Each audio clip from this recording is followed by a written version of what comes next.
Good evening. You can find deep peace even in the midst of noise. Even when the world feels chaotic. Even when your mind will not stop spinning. Tonight, we enter the profound practice of silence and stillness, exploring how Buddhist wisdom teaches us to quiet the endless chatter, to listen beneath the surface, to discover the wisdom that speaks without words. Before we journey together, if you'd like, share with us where in the world you're listening from tonight. Through 20 stories from ancient masters and simple seekers, we'll discover that silence is not emptiness, but fullness. Stillness is not doing nothing but becoming everything. The inner voice we seek has been speaking all along, waiting beneath the noise. Let your breath become soft and easy. Notice the gentle rise and fall of your chest. Let each exhale carry away whatever weight you've been holding. Perhaps your heart is weary tonight. Perhaps you're tired of the constant noise inside your own head. Perhaps you simply need to rest in something larger than your thoughts. You are held here. These teachings create a safe space for whatever you're feeling.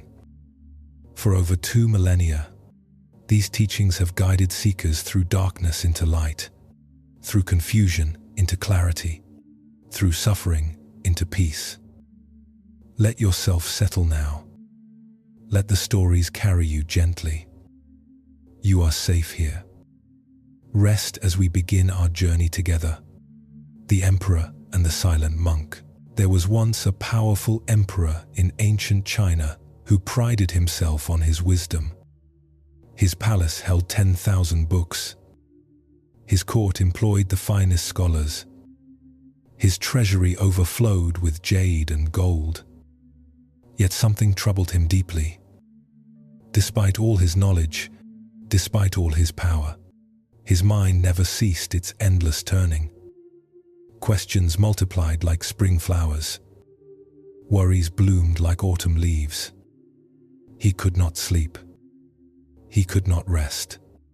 The more he knew, the less he understood. One morning at dawn, he heard of a monk living alone on a distant mountain. The monk had taken a vow of silence 20 years earlier and had not spoken since. People traveled from across the kingdom to sit in his presence, and they returned changed, though the monk never uttered a single word.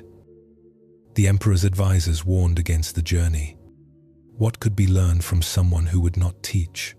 What wisdom could exist without words? But the emperor felt something stirring in his chest. A pull toward the mountain he could not explain. The journey took 7 days by horse. The emperor disguised himself as a merchant, wearing simple robes, carrying only water and dried fruit. As he climbed higher, the noise of the world fell away.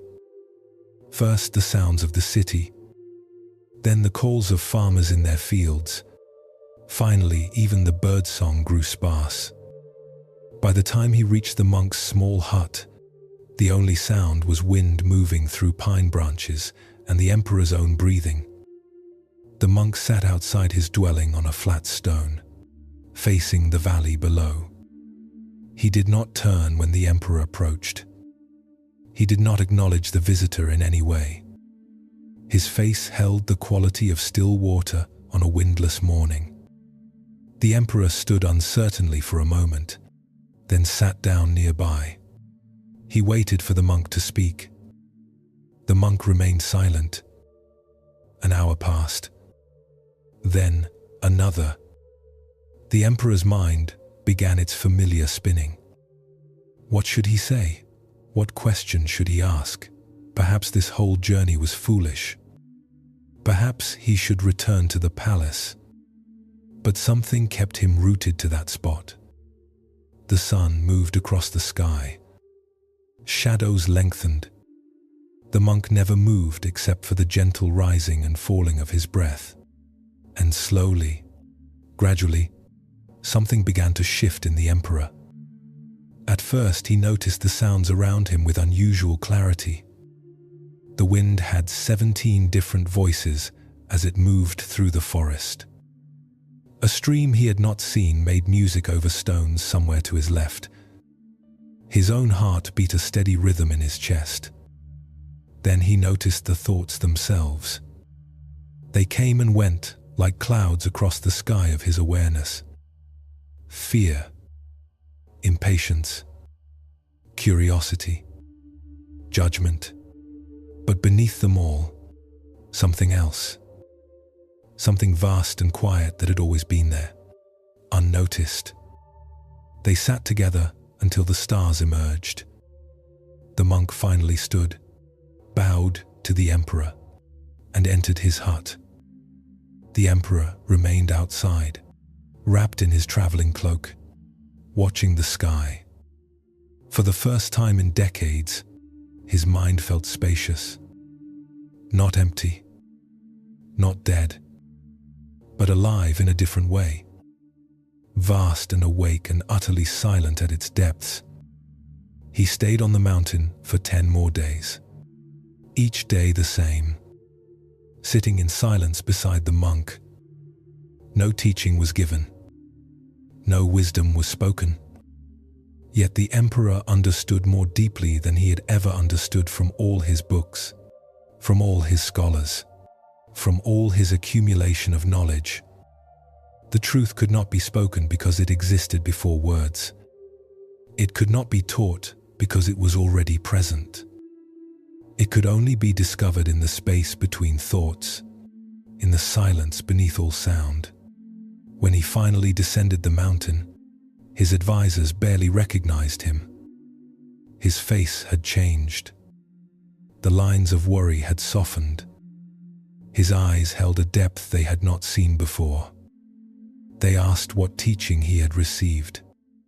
The emperor smiled and said nothing. He returned to his duties with a new quality. He listened more. He spoke less.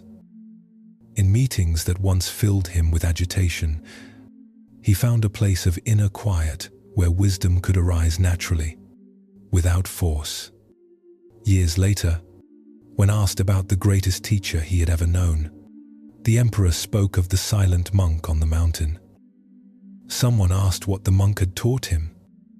The emperor closed his eyes for a moment, then opened them.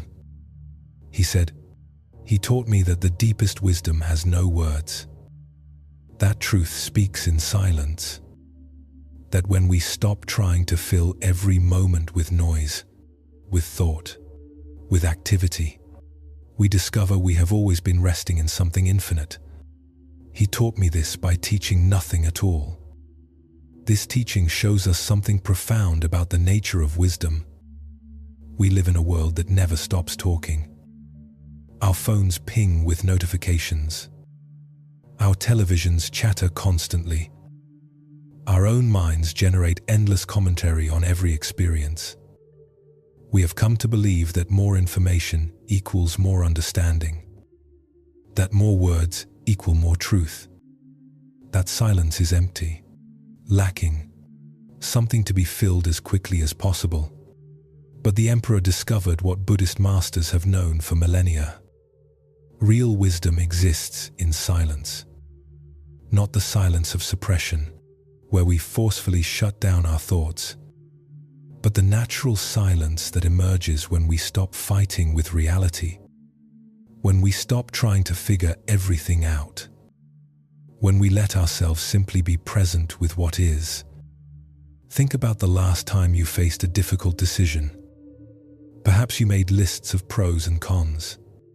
Perhaps you talked it through with friends, analyzed it from every angle, read articles, sought advice. All of that has value. But was there a moment when you simply sat quietly, when you let all the thinking settle, when you listened to something deeper than logic, that moment when you just knew what to do, not because you thought it through, but because the answer arose from a place of inner stillness? This is the silence the emperor found on the mountain. This is the stillness that speaks without words. In our daily lives, we rush from one task to the next, from one worry to the next, from one distraction to the next. We wake to alarm clocks and immediately reach for our phones, flooding our minds with information before we have even fully arrived in the day. We fill every commute with podcasts, every waiting room with scrolling, every meal with television or conversation. We have become afraid of silence, afraid of what we might discover if we stop running, afraid of the vastness we might encounter if we cease filling every moment with noise. But the teaching invites us to befriend silence, not to create it forcefully, but to discover it has always been there, beneath the surface chatter. Like the emperor, we can learn to sit with what is, without needing to fix it or understand it or change it. We can discover that in stillness, wisdom arises naturally. Clarity comes not from more thinking but from less. Understanding emerges not from accumulation but from letting go. Notice how the monk did not try to teach the emperor anything. He simply existed in his natural state of silence, and that silence itself was the teaching. This shows us that sometimes the most powerful transformation happens not through instruction but through presence. Not through words but through being.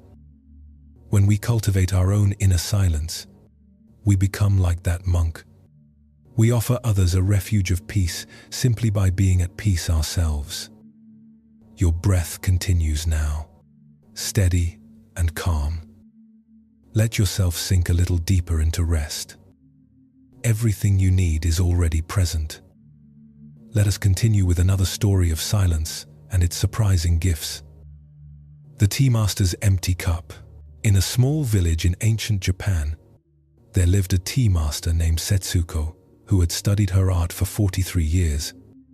Her hands moved with such grace that watching her prepare tea felt like witnessing prayer.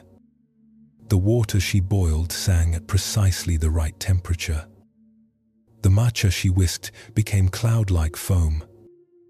The cups she chose spoke to the season, to the guest, to the unspoken moment. People came from distant provinces to experience tea ceremony in her simple room. But Setsuko had a secret. For all her skill, for all her knowledge of the ancient ways, her mind tormented her. During ceremonies, even as her hands performed their flawless dance, her thoughts raced like startled deer. Did she choose the right scroll for the alcove? Would her guests find her inadequate? What if she had lost the essence of what her teacher had taught her decades ago? The more refined her technique became, the louder the voice of doubt grew. She was a master who felt like a fraud, skilled on the surface while chaos churned beneath. One autumn afternoon, a wandering monk appeared at her gate. His robes were travel-worn. His feet were bare and dusty. He carried nothing but a walking staff and a single wooden bowl. He asked if he might receive tea before continuing his journey. Setsuko welcomed him, though anxiety immediately flooded her chest. A monk, someone who would truly see through her pretense, someone who would recognize her inner turmoil despite her perfect movements. She prepared the tea room with trembling care. She selected a scroll depicting wild geese flying south, appropriate for the season. She arranged dried chrysanthemums in a simple ceramic vase. She heated water over charcoal, ground fresh tea, and carried each element into the room with the precision she had practiced for 4 decades. The monk sat in proper position, his weathered face peaceful and attentive. As Setsuko began the ceremony, her mind erupted. Every movement felt forced. Every gesture seemed hollow. The voice in her head grew so loud she could barely concentrate. "You are not a true master. Your teacher would be ashamed. This monk sees your emptiness. This is all performance, no substance." Her hands shook slightly as she whisked the tea. She was certain the monk could see her inadequacy, radiating like heat from a fire. She placed the tea bowl before him, turning it so its most beautiful side faced him. The monk picked up the bowl, admired it properly, and took a sip. Then he did something unexpected. He closed his eyes and sat perfectly still for several minutes. When he opened them, he looked directly at Setsuko with such kindness that tears sprang unbidden to her eyes. He said, "I have received tea from many masters. I have sat in famous tea houses and humble mountain huts. But I have never experienced what I just experienced here." Setsuko felt her face flush with confusion. The monk continued, "Do you know what I tasted in your tea? I tasted a mind at war with itself. I tasted the sound of a voice that never stops criticizing. And beneath that, I tasted something infinitely precious. I tasted your longing for silence, your exhaustion with the endless commentary, your deep wish to simply be present without judgment." Setsuko began to weep. The monk's words had opened something in her chest she had kept locked for years. He spoke again, his voice gentle as falling snow. "The noise in your mind is not your enemy. It is simply noise. But you have been listening to it as if it were truth. You have been believing every word it says. What if you did not?" "But how?" Setsuko whispered. "How do I stop the voice?" The monk smiled. "You do not stop it. You stop listening to it as if it were the only voice. There is another voice, much quieter. It speaks in the space between your thoughts. It speaks in the moment before you doubt yourself. It speaks when your hands move and you are not thinking about them moving. That voice is not louder than the doubting voice. It is quieter, much quieter, but it is infinitely more true." He stood and bowed deeply to her. "Thank you for the most honest tea I have ever received. Most masters hide their inner noise behind perfect technique. You let me taste it. In that honesty, I found something rare. Now you must find it too." He turned to leave, then paused. "Sit zazen tomorrow morning before you touch tea. Do nothing but notice the voices. Do not fight them. Do not believe them. Just notice them like you notice the sound of rain. They are weather in your mind. Weather passes. Silence remains." The monk left. Setsuko sat in her tea room as the sun set, feeling something shift in her understanding. The next morning, before dawn, she lit a candle and sat on her cushion. The voice began immediately. "You are wasting time. This is pointless. You do not know how to meditate. You are not a monk. You are just a tea master pretending to be spiritual." On and on it went. But she remembered the monk's words. "Just notice." Like rain. She sat there for an hour. The voice continued its familiar patterns. But somewhere in that hour, she noticed something. A gap. Just a brief gap between two thoughts. In that gap, there was nothing. No voice. No commentary. Just awareness itself, quiet and vast. The gap lasted perhaps half a second. Then the voice returned. But she had felt it. The silence beneath the noise. She practiced this every morning. Some days the voice was overwhelming. Some days the gaps between thoughts grew wider. Months passed. Then a year. Slowly, She began to recognize the two distinct voices in her experience. The loud one that criticized and doubted and compared, and the quiet one that simply knew.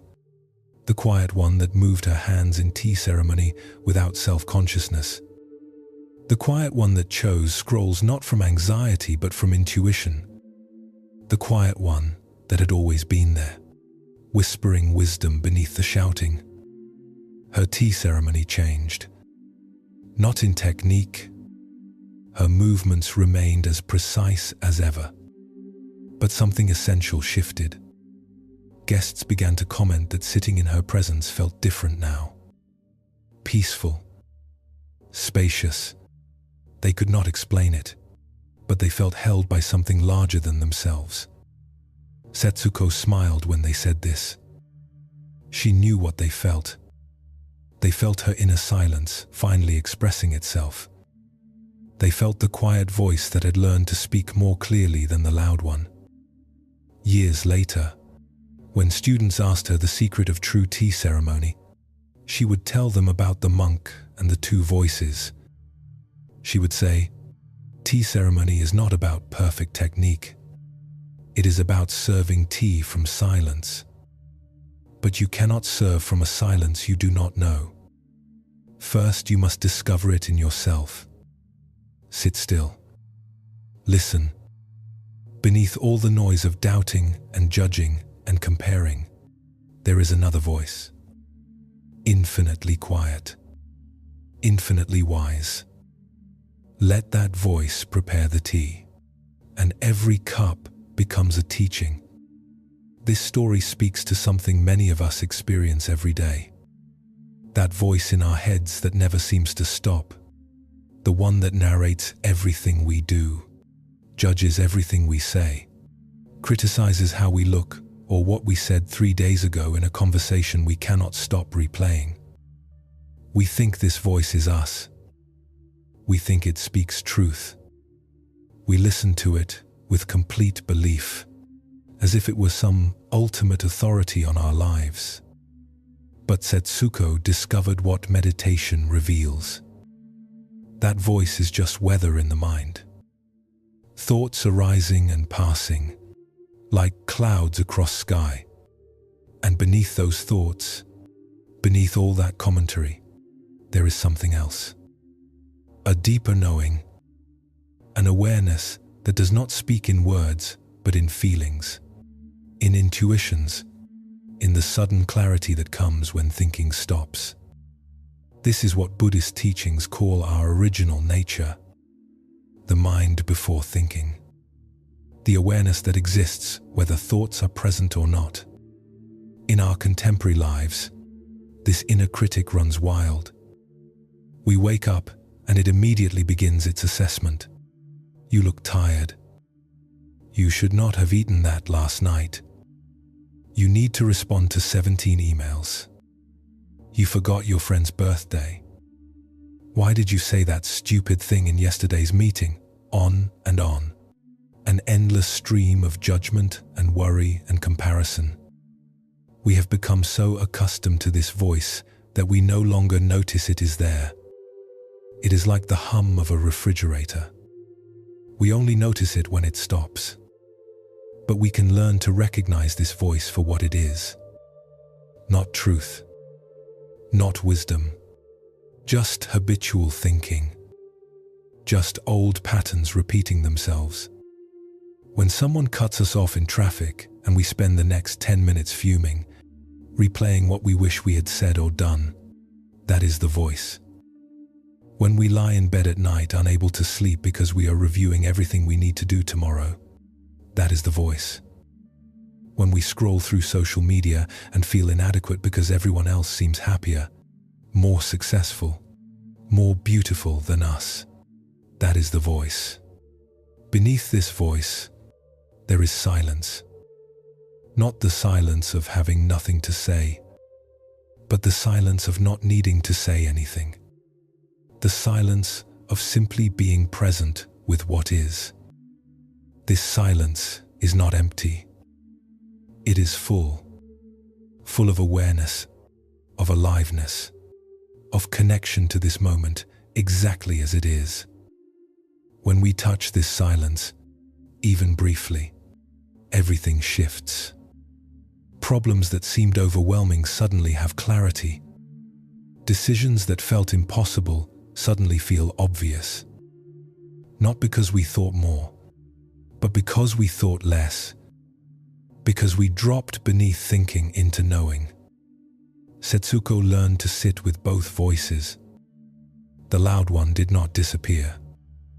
Even after years of practice, it still arose.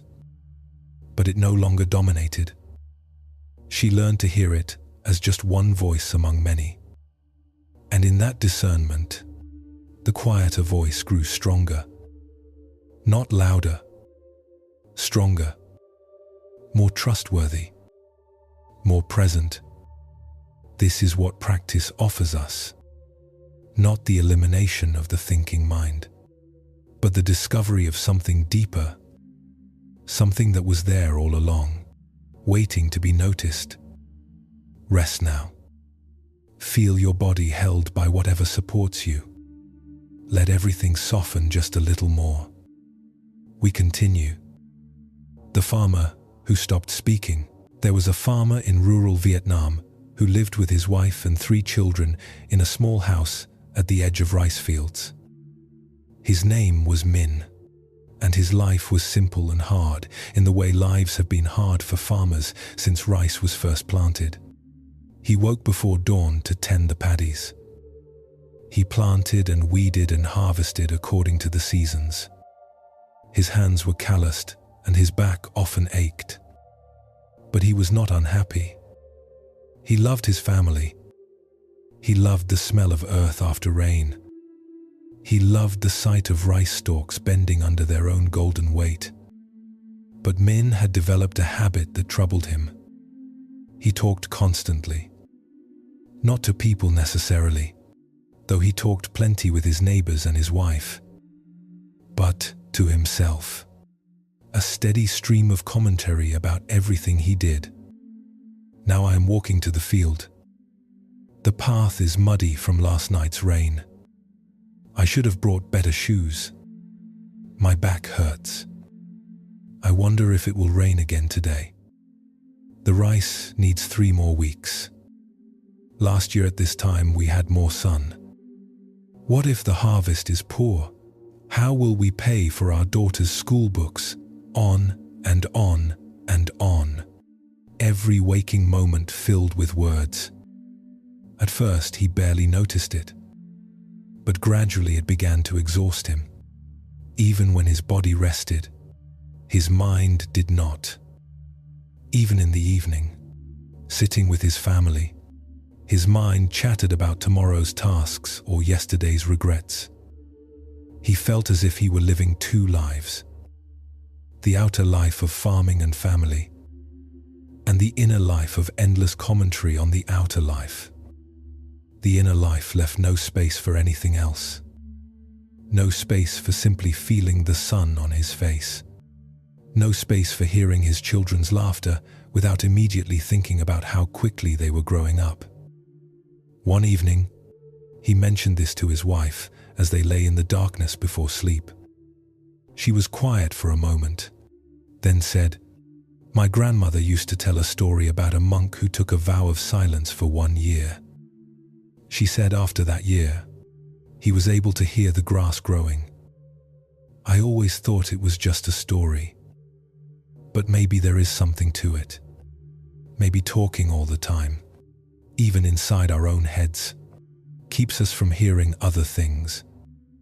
Min could not stop thinking about what she said. Hear the grass growing. What a strange idea. But somehow it spoke to him. He decided to try something. Not a vow of silence exactly. He still needed to speak to his family, to his neighbors when work required it. But he would stop the constant inner talking. When he noticed himself narrating his own life, he would gently stop. He would try to simply experience without commentary. The first day was almost comical. He would catch himself mid-sentence. talking to himself about whether the water level in the paddies was correct. Then he would stop and just look at the water. But within seconds, the inner voice would start again. This is silly. This will not change anything. You have work to do. Stop wasting time.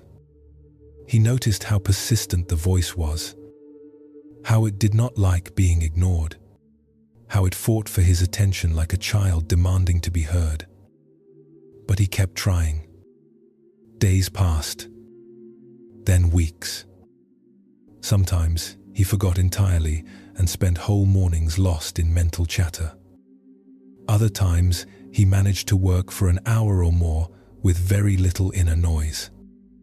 And in those quiet hours, something remarkable happened. He began to notice things he had never noticed before. The specific music that water makes as it moves through rice plants. The difference in how morning light looks versus afternoon light on the same field. The feeling of mud between his toes, cool and alive with invisible organisms. The exact moment when a dragonfly decides to leave one stalk and move to another.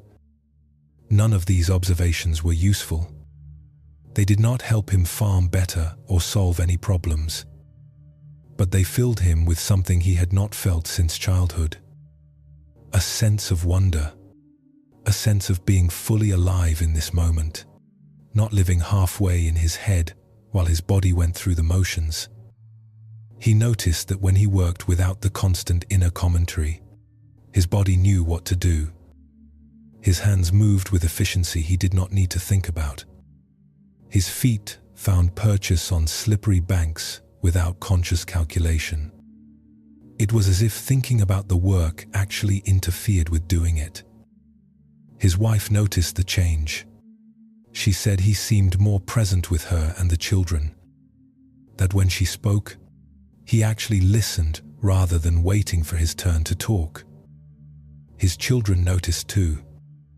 They would run to him when he came home from the fields, and instead of immediately asking about their day or reminding them of chores, he would just hold them for a moment. Just be with them. They felt the difference, even if they could not have named what it was. One evening, perhaps 6 months into his practice, Min sat on his porch as the sun set. His wife was inside preparing dinner. His children played some invented game in the yard. He sat very still, not deliberately meditating, just resting after a long day. And in that moment, he heard something extraordinary. At first, he thought it was wind in bamboo, but the sound was more subtle than that. More intimate. He listened more carefully, barely breathing, and he realized he was hearing the rice plants growing in the field. Not literally, perhaps, or perhaps literally, he could not say, but he heard the sound of life expressing itself, the sound of earth and water and sun becoming grain, the sound of 10,000 plants breathing together under the stars. Tears came to his eyes. He understood what his wife's grandmother had meant. He understood that silence was not the absence of sound, but the presence of something deeper than sound. In that silence, everything spoke. The earth spoke. The rice spoke.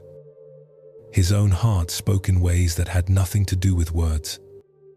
And he realized that all these years of inner chatter had been like static on a radio, obscuring a signal that was always broadcasting. The signal of life itself, of being alive, here, now, participating in this vast mystery of existence. He never told anyone about what he heard that evening. What words could capture it? But his practice deepened. The inner silence became more natural, less effortful. It was not that thoughts stopped coming, but they no longer dominated. They arose like birds flying across the sky of his awareness, and then they passed. And in between, there was space. vast, quiet space in which life happened with a richness he had never suspected was possible. Years later, when he was an old man, a neighbor's son asked him about farming. The boy wanted to know the secret of a good harvest. Min thought for a long time before answering. Finally, he said, "The secret is not in the technique. Technique matters, yes. But the real secret is to be completely present with what you are doing. Not thinking about it. Not talking to yourself about it. But actually doing it with your whole being. When you plant, be the planting. When you harvest, be the harvesting. Let the thinking mind rest and let the body's wisdom guide you. The rice knows how to grow. The earth knows how to feed it. You just need to get your chattering mind out of the way and let the work happen through you." The boy looked confused. Min laughed gently. "You will understand someday," he said. "When you are tired enough of living in your head, you will discover you have a whole life waiting for you outside of your thoughts. That is the secret. Not just to farming, to everything." Here we see the teaching about inner silence taking a practical form. Min was not a monk or a scholar. He did not study ancient texts or sit in monasteries. He was simply a man who noticed that his own mind had become a prison of constant commentary. And he discovered through ordinary practice that silence could be cultivated, not by forcing thoughts to stop, but by simply choosing, over and over, to return attention to direct experience rather than to thinking about experience. This is something we can do right now, in this moment. Notice if there is a voice narrating this very experience. Perhaps it is commenting on these words, agreeing or disagreeing, or judging whether this practice is worthwhile. That is the voice. It never stops. It has an opinion about everything. It believes it needs to narrate reality for us to understand it. But the truth is the opposite. The narration often obscures reality. It keeps us one step removed from our actual lives. When we eat, the voice talks about the food. When we walk, it plans where we are going. When we are with someone we love, it reviews past conversations or worries about future ones. We are almost never simply here, fully present, without the overlay of mental commentary. And we do not realize what we are missing. We do not realize that life becomes exponentially richer when experienced directly, rather than through the filter of constant thinking. Min discovered this in the rice fields. But we can discover it anywhere. In the middle of washing dishes, if we stop thinking about what we need to do next and just feel the warm water, the slippery soap, the smooth surface of plates. In the middle of a difficult conversation, if we stop rehearsing what we will say next and just listen, actually listen to the other person's words and tone and emotion.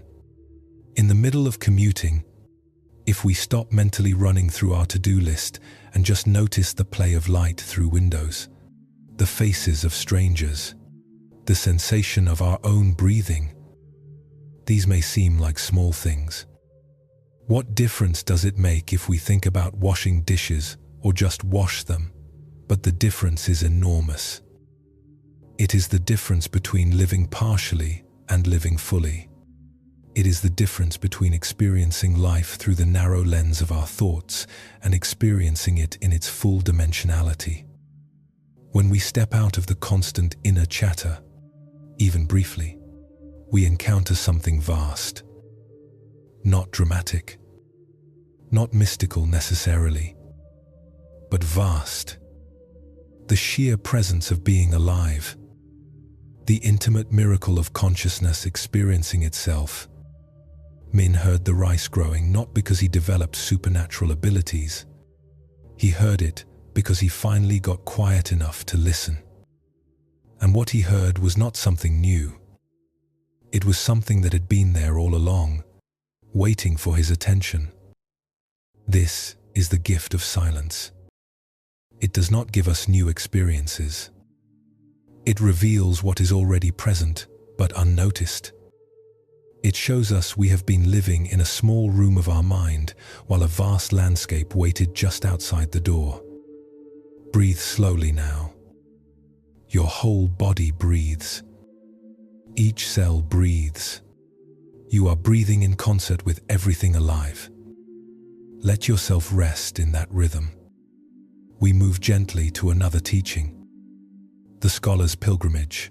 In medieval Tibet, there lived a scholar named Dorje who was renowned throughout the land for his learning. He had memorized thousands of scriptures. He could debate the finest points of Buddhist philosophy with elegant precision. His monastery housed the largest library in the region, and Dorje had read every text it contained. Students came from distant valleys to hear him teach. Visiting lamas praised his intellectual brilliance, yet Dorje felt hollow. For all his knowledge, he had never experienced what the texts described. He knew the words for enlightenment, but had not tasted it. He understood the concept of emptiness, but had never felt its direct reality. He could explain the stages of meditation in exquisite detail, but his own meditation practice was frustrating and sporadic.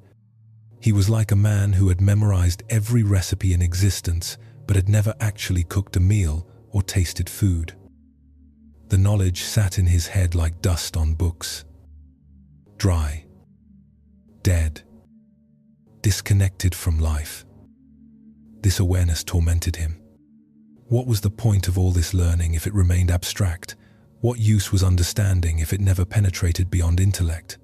One morning, after a particularly unsatisfying meditation session where his mind had been busy categorizing and analyzing every experience rather than simply experiencing it, Dorje made a decision. He would leave the monastery. He would leave his books and his reputation. He would become a simple pilgrim and seek direct understanding, not through study but through practice. He gathered a few belongings: a traveling cloak, a bowl, a small statue of the Buddha. Nothing else. He announced his intention to the abbot, who looked at him with surprise and something else. Was it approval? The abbot said. Sometimes the most learned must become beginners again.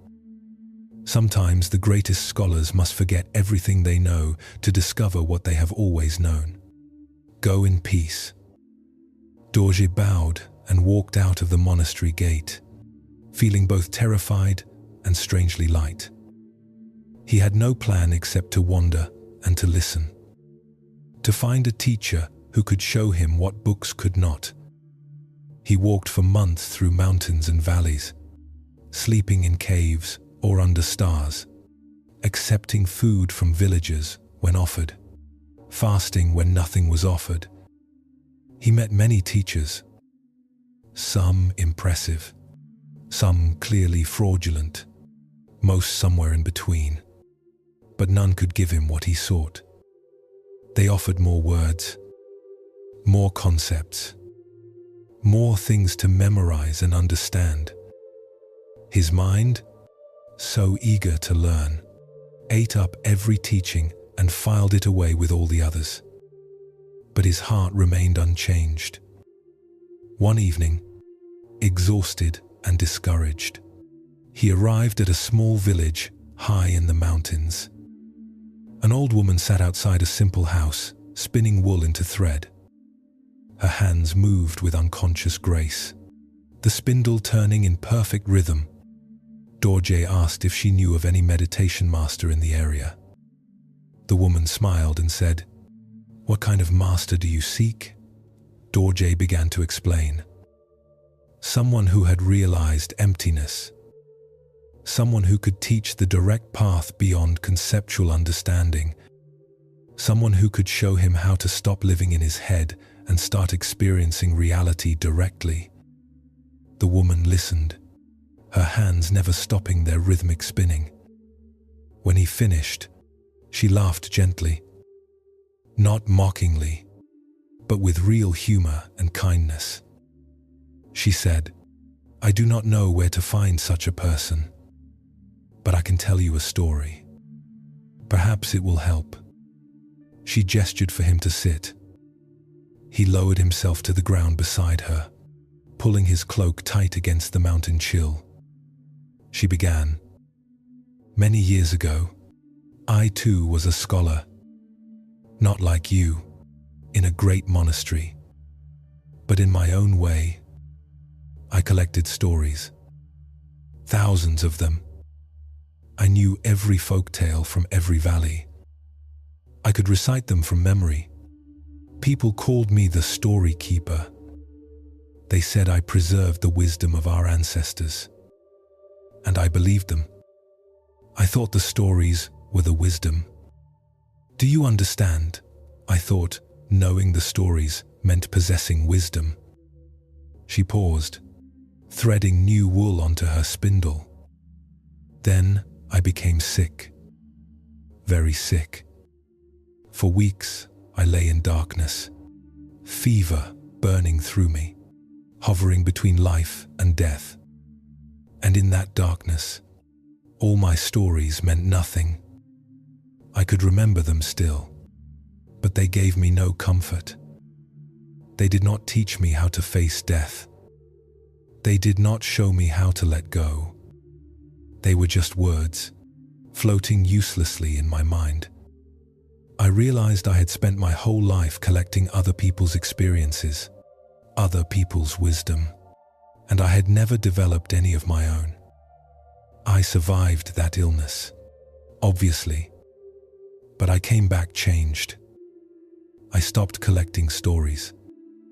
I stopped being a scholar. I took up simple work, spinning, weaving, tending my small garden. And in that simplicity, something unexpected happened. The wisdom the stories had been trying to point to, I began to experience it directly. Not through anyone's words, not through anyone's teaching, but through my own life, through the rhythm of my hands at this wheel, through watching seeds become plants in my garden, through sitting quietly and listening to the vast silence between thoughts. She looked at Dorje directly. Her eyes were clear and bright despite her wrinkled face. "You seek a master to teach you what words cannot teach. But perhaps you have not understood the real teaching yet. The real teaching is to stop seeking teachings, to stop collecting understanding with your mind and start experiencing life with your whole being. Every moment is a teacher if you are present to it. Every breath is a scripture if you actually breathe it. Every silence speaks volumes if you actually listen." Dorje felt something crack open in his chest. The simplicity of what she said struck him with more force than any philosophical treatise ever had. She was not offering him a new technique to master. She was pointing to what was already here, had always been here, would always be here. The direct, immediate, unmediated experience of being alive. And all his learning, all his accumulation of knowledge, had been a way of avoiding that directness, of keeping reality at arm's length, wrapped safely in concepts and words. He stayed in that village for 6 months. He helped the old woman with her work. He learned to spin wool, though his hands were clumsy at first. He learned to sit in silence for hours without any particular meditation technique. Just sitting, just breathing, just being aware of awareness itself. The old woman rarely spoke. When she did, it was about ordinary things. the weather, the best way to card wool, whether the barley bread needed more salt. But underneath the ordinariness, he sensed something profound. She lived in that silence he had been seeking. She moved through her days with a quality of presence he had never encountered, even in famous masters. One morning he woke to find her sitting by the fire, looking at him with that same gentle smile. She said, "You came here seeking a teacher, but I am not your teacher.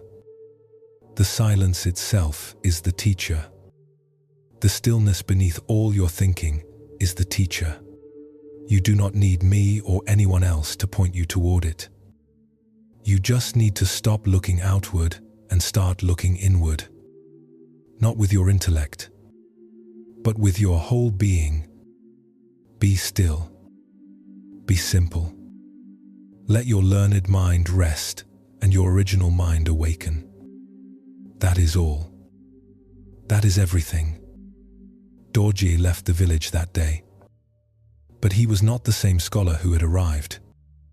He returned to his monastery, to his students, to his books. But he taught differently now. He still shared the scriptures and the philosophy, but he also shared silence. Long periods where he simply sat with his students and did nothing. At first they were confused. They had come for teachings. What was this silence? But gradually some of them began to understand. The silence was the teaching. The stillness was the transmission. What could not be said in words was being communicated directly, presence to presence, being to being. Years later, when asked about his pilgrimage and what he had learned, Dorje would say, "I walked for months searching for a great master, and I found an old woman spinning wool. She taught me that I had been looking in the wrong direction. The master I sought was not outside me. It was the silence within me, waiting patiently beneath all my noise. All my learning had been in my head. She showed me how to drop from the head to the heart, from conceptual understanding to direct knowing. That teaching cannot be found in books, because it is what remains when all books have been set aside. It is what speaks when all words have fallen silent. This teaching addresses something many of us face, especially those drawn to spiritual seeking. We can become addicted to learning about transformation rather than actually transforming. We read book after book on meditation rather than simply meditating. We listen to podcast after podcast about mindfulness rather than being mindful. We attend workshop after workshop, always looking for that one perfect teaching that will finally unlock the mystery. And all that seeking becomes its own obstacle. Dorje was brilliant.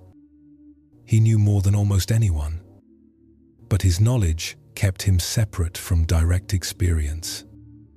His mind was so full of concepts that there was no space for reality itself to enter.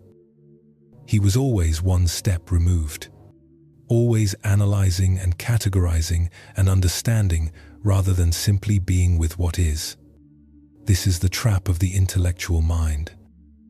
It believes that understanding equals realization, that knowing about something equals knowing it directly.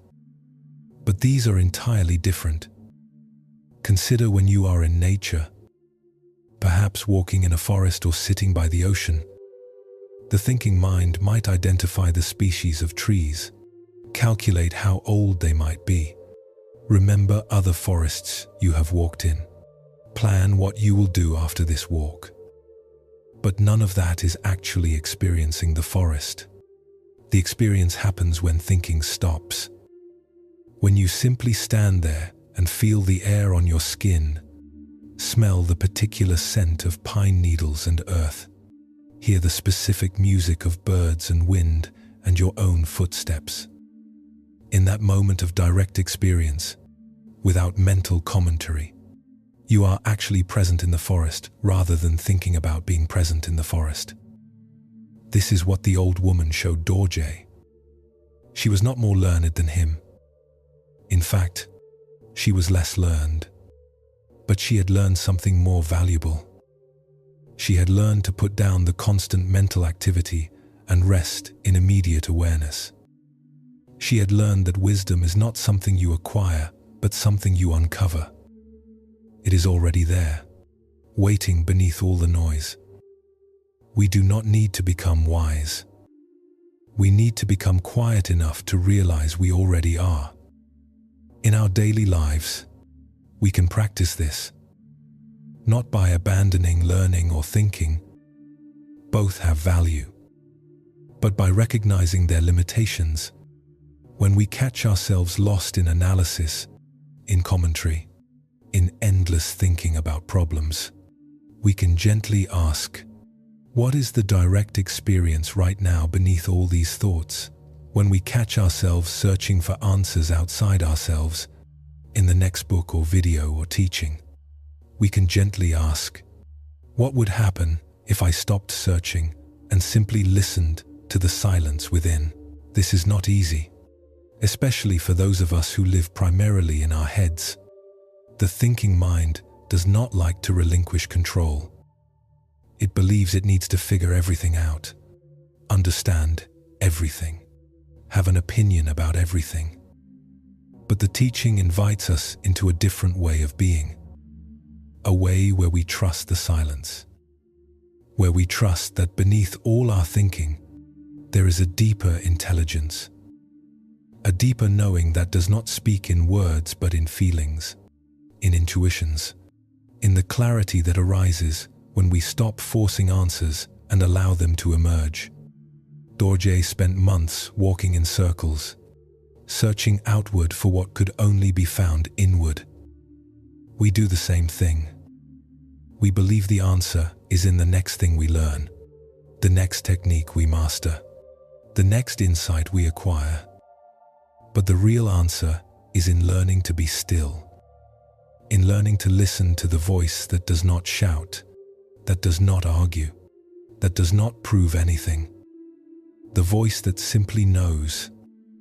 That original mind the old woman spoke of, that Buddha nature every tradition points toward. It is not something to achieve. It is something to recognize. And recognition comes through silence. Your breath continues its ancient rhythm. Your heart beats without being told. Life breathes itself through you. Rest in that simplicity. Let us journey on. The sound of one hand. In a Japanese monastery during the 18th century, a young monk named Kenji received a koan from his master. This was his first koan, the beginning of his formal training in Zen. The master looked at him with eyes that seemed to see through all pretense and said, "You can hear the sound of two hands clapping. Now, go and hear the sound of one hand." Kenji bowed and left the master's room, his mind already racing. What could this mean? One hand cannot make sound. This makes no logical sense. Perhaps the sound is silence itself? Perhaps the one hand represents unity beyond duality? He turned the koan over in his mind like a jeweler examining a stone from every angle. He meditated on it during zazen. He contemplated it while working in the monastery garden. He thought about it while eating, while washing, while lying in his bed at night, unable to sleep. Days became weeks. Weeks became months. Kenji's frustration grew. He had answers. Many answers. Dozens of conceptual explanations, each one seemingly brilliant when it first occurred to him. But when he brought these answers to his master, the master would listen patiently and then ring a small bell. The clear sound would echo in the room. Then the master would ask, "Is that the sound?" And Kenji would have to admit it was not.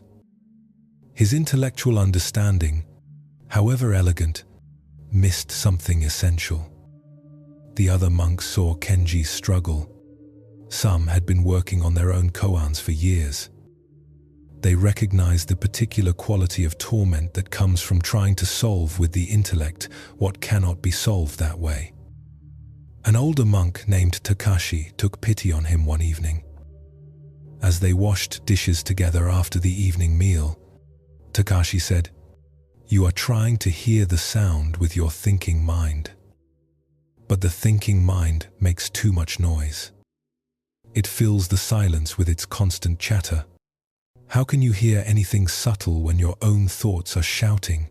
Kenji felt a flicker of recognition. Yes, his mind was loud, constantly generating answers, constantly analyzing, constantly working on the problem. But how could he stop it? How could he think about the koan without thinking? Takashi smiled as if reading his thoughts. You cannot stop the thinking by trying to stop it. That is just more thinking. But you can learn to notice the gaps between thoughts, the brief moments when your mind is naturally quiet. In those gaps, something else can be heard. That night, Kenji sat in meditation with new intention, not trying to solve the koan, not trying to stop thinking, just sitting and noticing. Noticing when thoughts arose, noticing when they passed, and noticing the brief spaces between them. At first, these spaces were vanishingly small, a fraction of a second. But he noticed them, like flashes of lightning illuminating a dark landscape for just an instant. In those flashes, there was no thinking, only pure awareness. Empty and vast and utterly silent. He began to long for those gaps, to treasure them, not as answers to the koan, but as relief from his own mental noise. Gradually the gaps grew longer. A second, 2 seconds. Once, 3 breaths in a row without any thought arising. And in that spaciousness, something extraordinary happened. He heard something, not with his ears, but heard it nonetheless. A sound that was not sound, a presence that was not presence, something absolutely silent that spoke more clearly than any words. He leapt to his feet, his heart pounding. He knew he had touched something real, something beyond concept. He wanted to run to his master immediately, but it was the middle of the night. He sat back down, trembling with excitement and something else. Fear, because he realized he could not explain what he had experienced, could not capture it in words. If he tried to describe it to his master, it would become just another intellectual answer. Just more words about something that existed before words. He sat with this dilemma for days. The experience had been real, more real than anything he had experienced through thinking. But the moment he tried to grasp it, to hold it, to put it into words, it slipped away like water through fingers. He began to understand something about koans. They were not puzzles to be solved. They were invitations to enter a different mode of knowing, a way of understanding that did not rely on thinking, but on direct seeing, on presence, on the intimate experience of reality before the mind divided it into subject and object, self and other, sound and silence. Months passed. The experience came and went. Sometimes in meditation, he would touch that silent sound again. Sometimes he would go weeks hearing nothing but his own thinking. But something had fundamentally shifted in him. He was no longer trying to solve the koan. He was living with it, letting it work on him rather than working on it. Like a seed planted in dark soil, something was growing in depths he could not see or measure. One morning, he was sweeping the stone path outside the meditation hall. It was early autumn. Leaves were beginning to turn. The air held that particular quality of clarity that comes when summer releases its hold and winter has not yet arrived. He was not thinking about the koan. He was not thinking about anything. He was simply sweeping. His body knew the rhythm. The bamboo broom whispered against stone. His breath moved in and out without effort. And in that completely ordinary moment, he heard it. The sound of one hand, not as concept, not as idea, but as direct, immediate reality. He heard it the same way he heard his own heartbeat, his own breath, his own life expressing itself. It was not separate from him. It was not something to be found or achieved. It had always been there, sounding continuously beneath all the noise of his thinking. It was the sound of silence itself, the sound of existence before it divides into separate things, the sound of his own original nature before he learned to call himself Kenji, before he learned to call anything anything. Tears streamed down his face. He set down the broom and walked to his master's room. He knocked, entered, bowed. The master looked at him and smiled before Kenji could say anything. The master raised one hand. Kenji raised one hand in response. For a long moment, they sat in perfect silence, two hands raised, two beings hearing the same sound that is not a sound. Then the master laughed. A deep, joyful laugh. He rang the small bell. The clear tone filled the room. Now, he said, now you are ready to begin. Kenji remained at that monastery for 20 more years. He received many more koans. Each one invited him deeper into the silence, deeper into the direct experience that cannot be captured in words. But he never forgot that autumn morning, the moment when his entire being heard what his thinking mind could never grasp. When the koan that had tormented him for months revealed itself not as a puzzle but as a doorway into his own nature. Late in life, when he became a teacher himself, students would ask him about koans. How should they work with them? What was the secret? Kenji would smile and say, the koan is not out there to be solved. The koan is in here to be lived. Your thinking mind will exhaust itself trying to answer. Let it. Let it burn through all its clever ideas.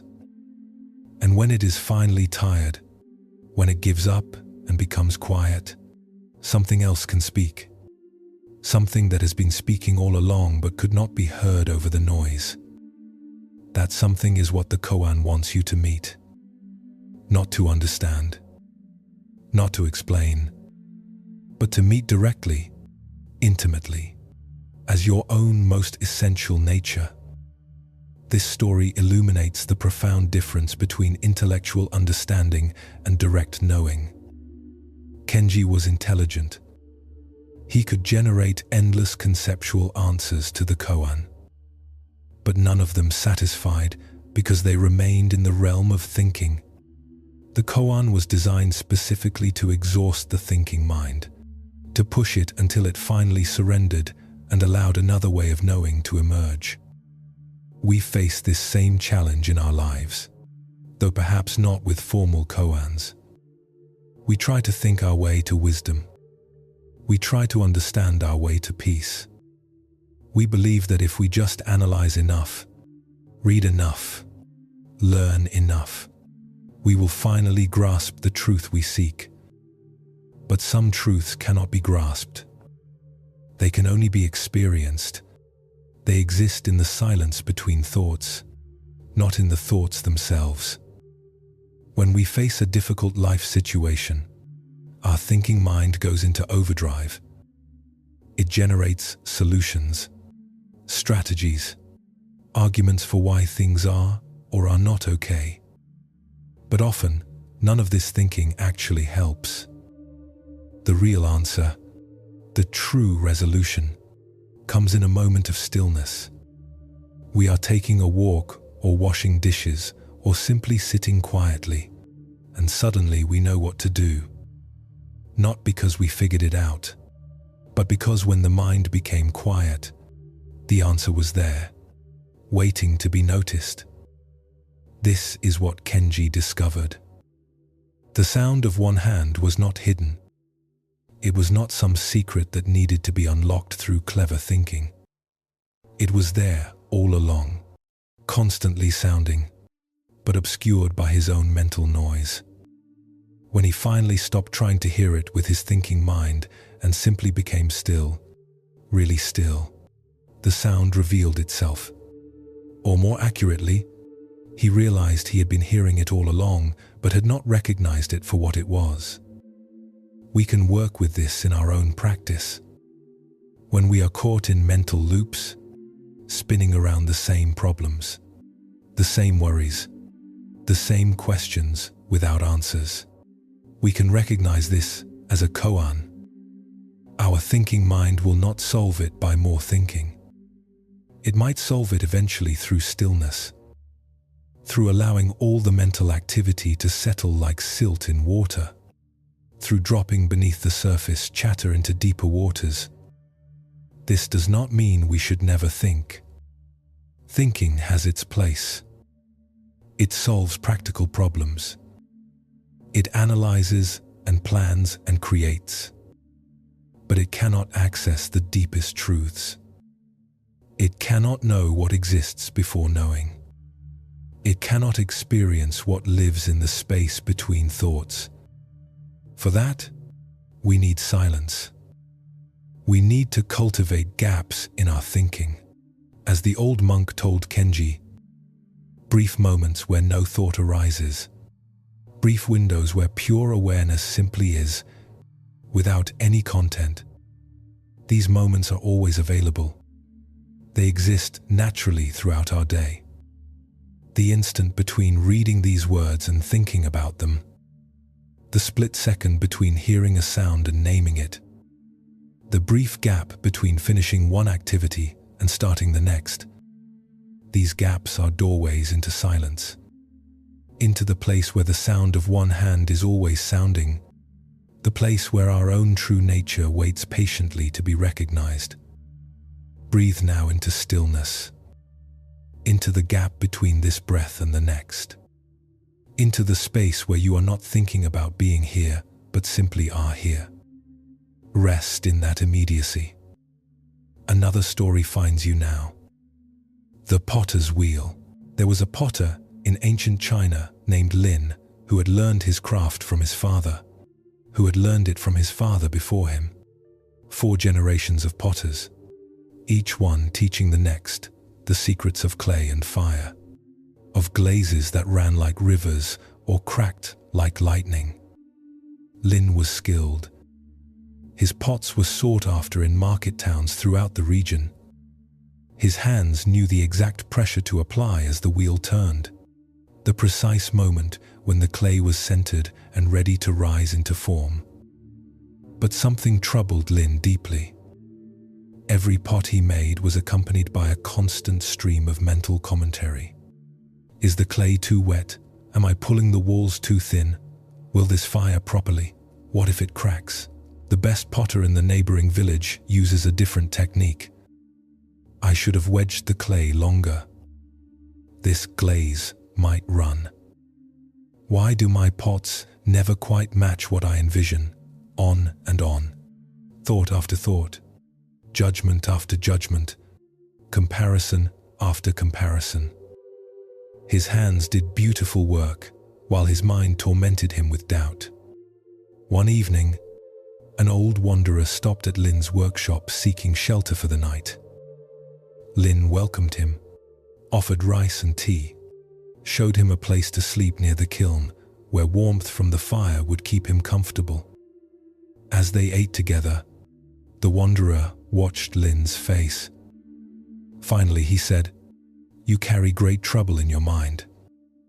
Lin was startled. How could this stranger see what he had never told anyone?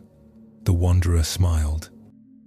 "Your eyes, they hold worry, even when your hands create beauty. Tell me if you wish, or do not. But I am old, and I have learned a few things about the chattering mind." Lin found himself speaking, telling this stranger what he had never articulated to himself. How his own thoughts plagued him. How he could not simply work without his mind commenting on every action. How exhausting it was to simultaneously create and criticize. The wanderer listened without interruption. When Lin finished, the old man set down his tea bowl. He asked, "When you center the clay on the wheel, how do you do it?" Lin was confused by the question.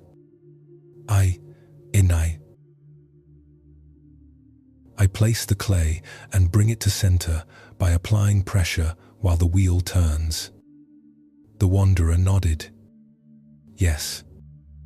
And while you do this, are you thinking about how to do it?" Lin considered. "No. My hands know. The pressure, the angle, the speed.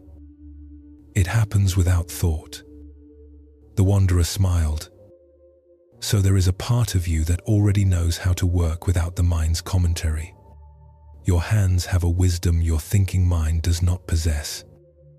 What if you let that wisdom expand? What if you let your whole being work the way your hands work? Without thought?" Lin did not understand.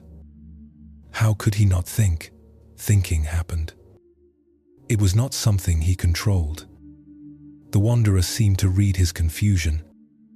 "I will tell you a practice I learned many years ago when I too was plagued by the thinking mind. Tomorrow, when you work, do this. Every time you notice a thought, do not fight it. Simply acknowledge it is there. Say silently to yourself, thinking, that is all.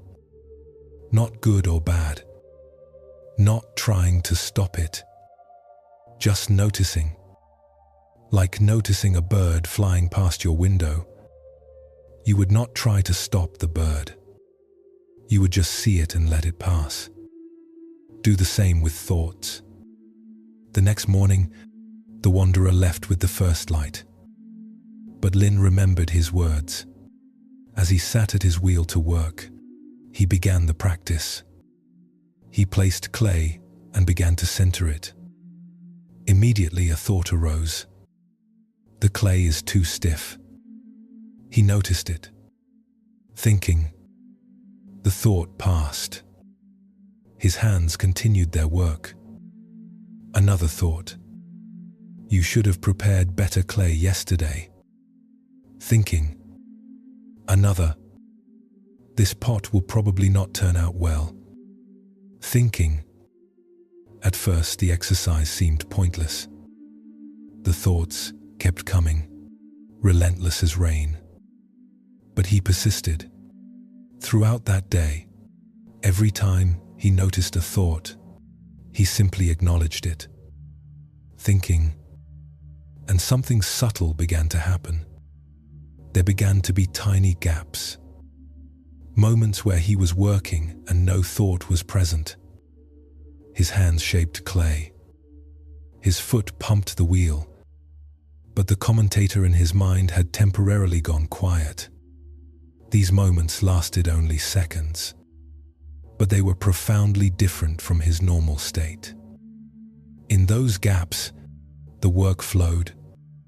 His hands moved with absolute certainty. The clay responded as if it had its own will that was perfectly aligned with his. Days passed. Then weeks. The practice became natural. Thinking. Thinking. Thinking. Not as judgment, but as simple observation. And gradually the gaps grew longer.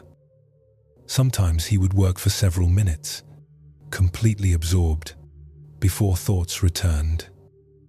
In those minutes, Something magical happened. The separation between himself and his work dissolved. He was not Lin making a pot. There was just potting happening. Just clay and hands and wheel moving together without anyone directing them. The quality of his pots began to change. Not dramatically, but subtly. They had a quality of presence that his earlier work had lacked. Other potters noticed. A master from a distant city visited and examined Lin's recent pieces. He held one up to the light, turned it slowly, ran his fingers over its surface. Finally, he said, "This was made in silence. I can feel it." Lin looked at him in surprise. The master smiled. Pots made in silence have a different quality. They have no anxiety baked into them. The clay remembers the state of the potter's mind when it was formed. Your recent work has found silence. Lin understood then what the wanderer had been teaching him. The practice was not really about stopping thoughts. It was about not being controlled by them, about recognizing that thoughts were just weather in the mind, arising and passing like clouds. When he stopped believing every thought, stopped identifying with the endless commentary, there was space for something else, for the deep intelligence of his hands to work unhindered, for the creativity that existed before thinking, for the natural flow of action that did not need mental narration. He continued the practice not just at his wheel, but in all activities. Walking, eating, talking with his wife, everywhere, noticing thoughts and letting them pass. Thinking, not fighting them, not suppressing them, just seeing them for what they were. Mental events, not truth, not reality, just thoughts about reality. And in seeing them clearly, they lost their power over him. Years later, he became known not just for his beautiful pots, but for his peaceful presence. People felt calm around him. Students came not only to learn pottery, but to learn the quality of awareness he embodied. When asked what he had learned in his years of practice, Lin would often say, "I learned that the mind that creates and the mind that criticizes are not the same mind. The creative mind is silent. It works through our hands, our intuition, our direct knowing. The critical mind is loud. It talks constantly, judging and comparing and worrying. Both have their place. But I learned to recognize which mind was operating and to give the silent mind more space to work. That is all." That simple recognition changed everything. Sometimes a student would ask him to teach meditation. He would smile and lead them to the potter's wheel. "Sit here," he would say. "Place your hands on clay. Let the wheel turn. Notice your thoughts, but do not believe them. Just feel the clay and let your hands find their way." This is meditation. Not sitting quietly with closed eyes necessarily, but being fully present in action, letting the silence beneath thinking guide you. This is how wisdom moves through us when we get our chattering minds out of the way. This story teaches us something essential about the relationship between thinking and doing, between mental noise and creative flow. Lin discovered what many artisans and athletes and musicians have discovered. That peak performance happens in a state beyond thinking.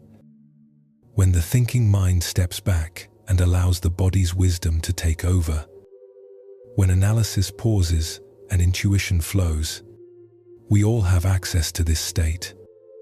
We have all experienced moments of being in the zone, when we are completely absorbed in an activity and time seems to disappear. When we are cooking and everything comes together perfectly without planning. When we are writing and the words flow faster than we can capture them. When we are solving a problem and the solution arrives whole, not as a result of logic, but as intuitive knowing. These moments happen when the thinking mind temporarily quiets and something deeper takes over. But we cannot force these moments. We cannot think our way into not thinking. That is like trying to relax by trying really hard to relax. It defeats itself. What we can do, as Lin learned, is notice thinking when it arises. Not to judge it, not to push it away, but simply to see it clearly. Thinking, when we see our thoughts as thoughts rather than as truth, something shifts. They lose some of their grip on us. They continue to arise, but we are no longer hypnotized by them. This practice can be applied anywhere. Sitting in traffic, to notice the mental commentary about how you should have taken a different route, about how inconsiderate other drivers are, about how you will be late. Thinking, notice it and let it pass. What remains? Your hands on the wheel, your breath moving, the immediate reality of this moment, which is actually fine even if your thoughts say it is not. Working on a difficult project, notice the thoughts that say you cannot do this, that you are not smart enough, that it will fail. Thinking, see them as thoughts rather than truth. What remains? Your actual capability, which may surprise you when not obscured by doubt. The practice Lin used is remarkably simple, yet its effects are profound. Because when we stop believing every thought, when we stop identifying as the thinker, we discover we are something larger. We are the awareness in which thoughts arise. The spacious consciousness that existed before thinking and will exist after thinking. The silence that holds all sound. From that place of awareness, from that silence, a different intelligence operates. Not the intelligence of analysis and logic, though those have their place, but the intelligence of intuition, of direct knowing, of wisdom that does not need to be explained because it simply is. Lin's pots became more beautiful not because he learned better technique. They became more beautiful because they were created from presence rather than from anxiety, from silence rather than from the mind's constant noise. This is true for anything we create, whether pots or meals or relationships or solutions to problems. When we create from the quiet place, from the still center beneath thinking, what emerges has a different quality. It has integrity. It has authenticity. It has the unmistakable flavor of truth. Rest now in your own silence, not trying to stop thinking, but noticing thoughts as they arise and pass, like clouds across sky. You are not the clouds. You are the sky. Vast, spacious, forever. Another teaching approaches gently. The river Hermit. Along a remote stretch of river in ancient Vietnam, there lived a hermit who had walked away from ordinary life 15 years before. No one knew his real name or his history. Villagers downriver called him the River Hermit. Twice each year, during rice planting and harvest, he would appear in the village to help with the work.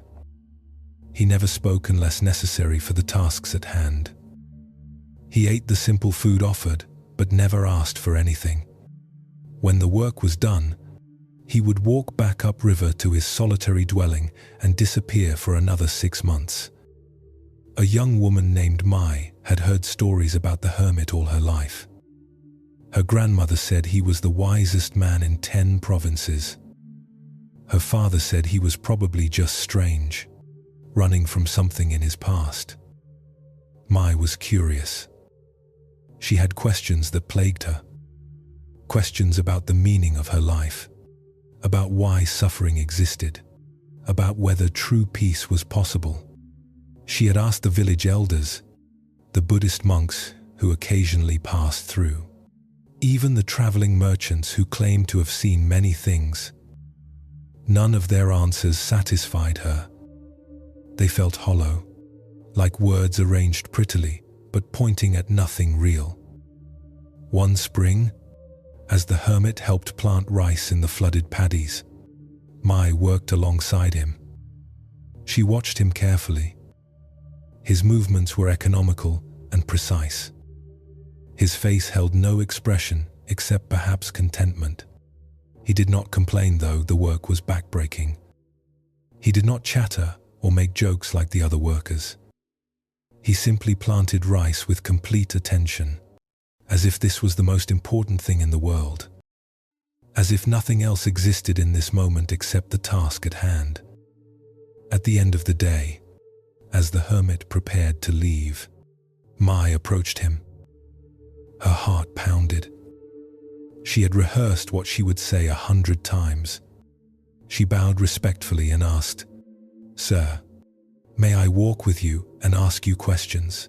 The hermit looked at her for a long moment. His eyes were dark and clear. Finally, he nodded. They walked together as the sun set, following the river upstream. Mai began immediately. She had so many questions, and she wanted to ask them all before he could send her away. What is the purpose of life? Why is there suffering? How can I find peace? Is there meaning to existence, or is it all random? What happens after we die? How should I live to be good? What is enlightenment? Can anyone achieve it? Why do bad things happen to good people? The questions poured out of her like water from a broken jug. The hermit walked in silence. He did not answer. They continued upstream as darkness gathered. Finally, they reached his dwelling, a small structure of bamboo and thatch, barely visible in the trees. The hermit gestured for Mai to sit on a flat stone outside. He sat nearby. Still, he did not speak. Mai waited, nervous and confused. Perhaps he was gathering his thoughts to give profound answers. Perhaps he was deciding if she was worthy of his wisdom. The minutes stretched. The river made its ancient sound over rocks. Insects began their night songs. Still, the hermit said nothing. Finally, Mai could not bear it any longer. "Will you not answer my questions?" The hermit smiled then. A genuine, warm smile. He said, "Listen. Just listen. All your questions asked. Now listen for answers." Then he fell silent again, his eyes closing. Mai felt frustration rise in her chest. She had walked all this way. She had so many important questions. And he told her to listen? To what? The river? The insects? There were no answers in those sounds. But she was here. She had nothing else to do. So she tried to listen. At first, all she heard were the sounds themselves. Water, wind in bamboo, frogs beginning their evening chorus. But her mind churned with questions, with impatience, with disappointment. This was not what she had hoped for. She had wanted wisdom, teachings, explanations, not silence, not the sound of a river she had heard every day of her life. Time passed. Perhaps an hour, perhaps more. And gradually, something shifted. Her mind began to quiet, not because she forced it, but because the constancy of the river sound seemed to absorb the mental noise. Her thoughts continued, but they seemed less solid somehow, less urgent. The questions that had felt so pressing began to seem less important. or not less important, but less immediate, as if they existed in one layer of reality while something deeper existed beneath them. She noticed how the river made not one sound but countless sounds. The splash where water struck a rock, the smooth rushing where it flowed unobstructed, the gurgling where it moved through shallows, the deep voice where it ran over a ledge. Each sound distinct, each sound part of the whole. And beneath all the sounds, silence. Not the absence of sound, but something that held all sound. Something vast and present that gave the sounds a space to exist within. Her breathing slowed. Her shoulders, tight with the day's work and the evening's anticipation, began to relax. And in that relaxation, something opened in her chest. A spaciousness she had not felt before. A sense of being held by something larger than herself. Not held by the hermit or by any teacher, but held by existence itself. By this moment, by the ancient river flowing whether she existed or not, by the stars emerging overhead, by her own breath moving in and out without her needing to direct it, a clarity arose. Not an answer to her questions in words, but a deeper understanding that moved beneath language. She saw that her questions were the problem. Not that they were wrong to ask, but that they kept her in her thinking mind, spinning in circles, always seeking answers that would only generate more questions. Beneath the questions, beneath the seeking, there was something already whole, already complete, already at peace. Not a peace she had to achieve, but a peace that was her fundamental nature when she stopped fighting with reality, when she stopped demanding that existence explain itself to her satisfaction. She began to cry, quiet tears running down her face. Not from sadness, from recognition, from the sudden visceral understanding that what she had been seeking was here all along, in the sound of the river, in the feeling of breath, in the simple fact of being alive and aware. The hermit had not answered her questions because her questions were unanswerable in words. He had pointed her toward the only thing that could bring real understanding. Silence, presence, direct experience of what is, without the overlay of constant thinking. They sat together until the moon rose.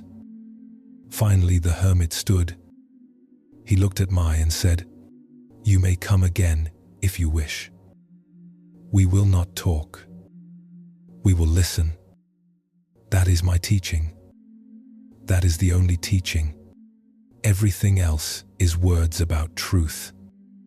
This is truth itself." Mai bowed deeply. She understood she had received something precious. Not from the hermit's words, but from the silence he had guided her into. From the listening he had invited her to practice. She returned to the village. Her life continued as before. She helped in the rice paddies. She wove cloth. She cared for her aging parents. But something had fundamentally changed. Several times each week, she would walk upriver to sit with the hermit. They rarely spoke.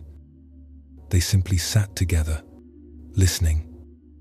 To the river, to the forest, to the vast silence beneath and within all sound. And in that listening, Mai found what no amount of questions and answers could have given her. She found herself, not as she thought she was, but as she truly was, awareness itself, consciousness experiencing existence, the silent witness of all phenomena. Years later, after the hermit died, Mai became known as someone who carried his presence.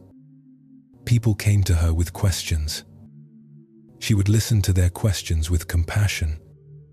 Sometimes she would answer simply and directly, but often she would say, "Come, sit with me. Let us listen together." And she would take them to the river, to the place where silence speaks more clearly than any words, where truth reveals itself not as concept but as direct knowing, where peace is found not through understanding but through being. This teaching shows us something profound about the limitations of seeking answers with the intellect. Mai had real questions, important questions, questions that humans have been asking since consciousness first reflected on itself. And those questions have value.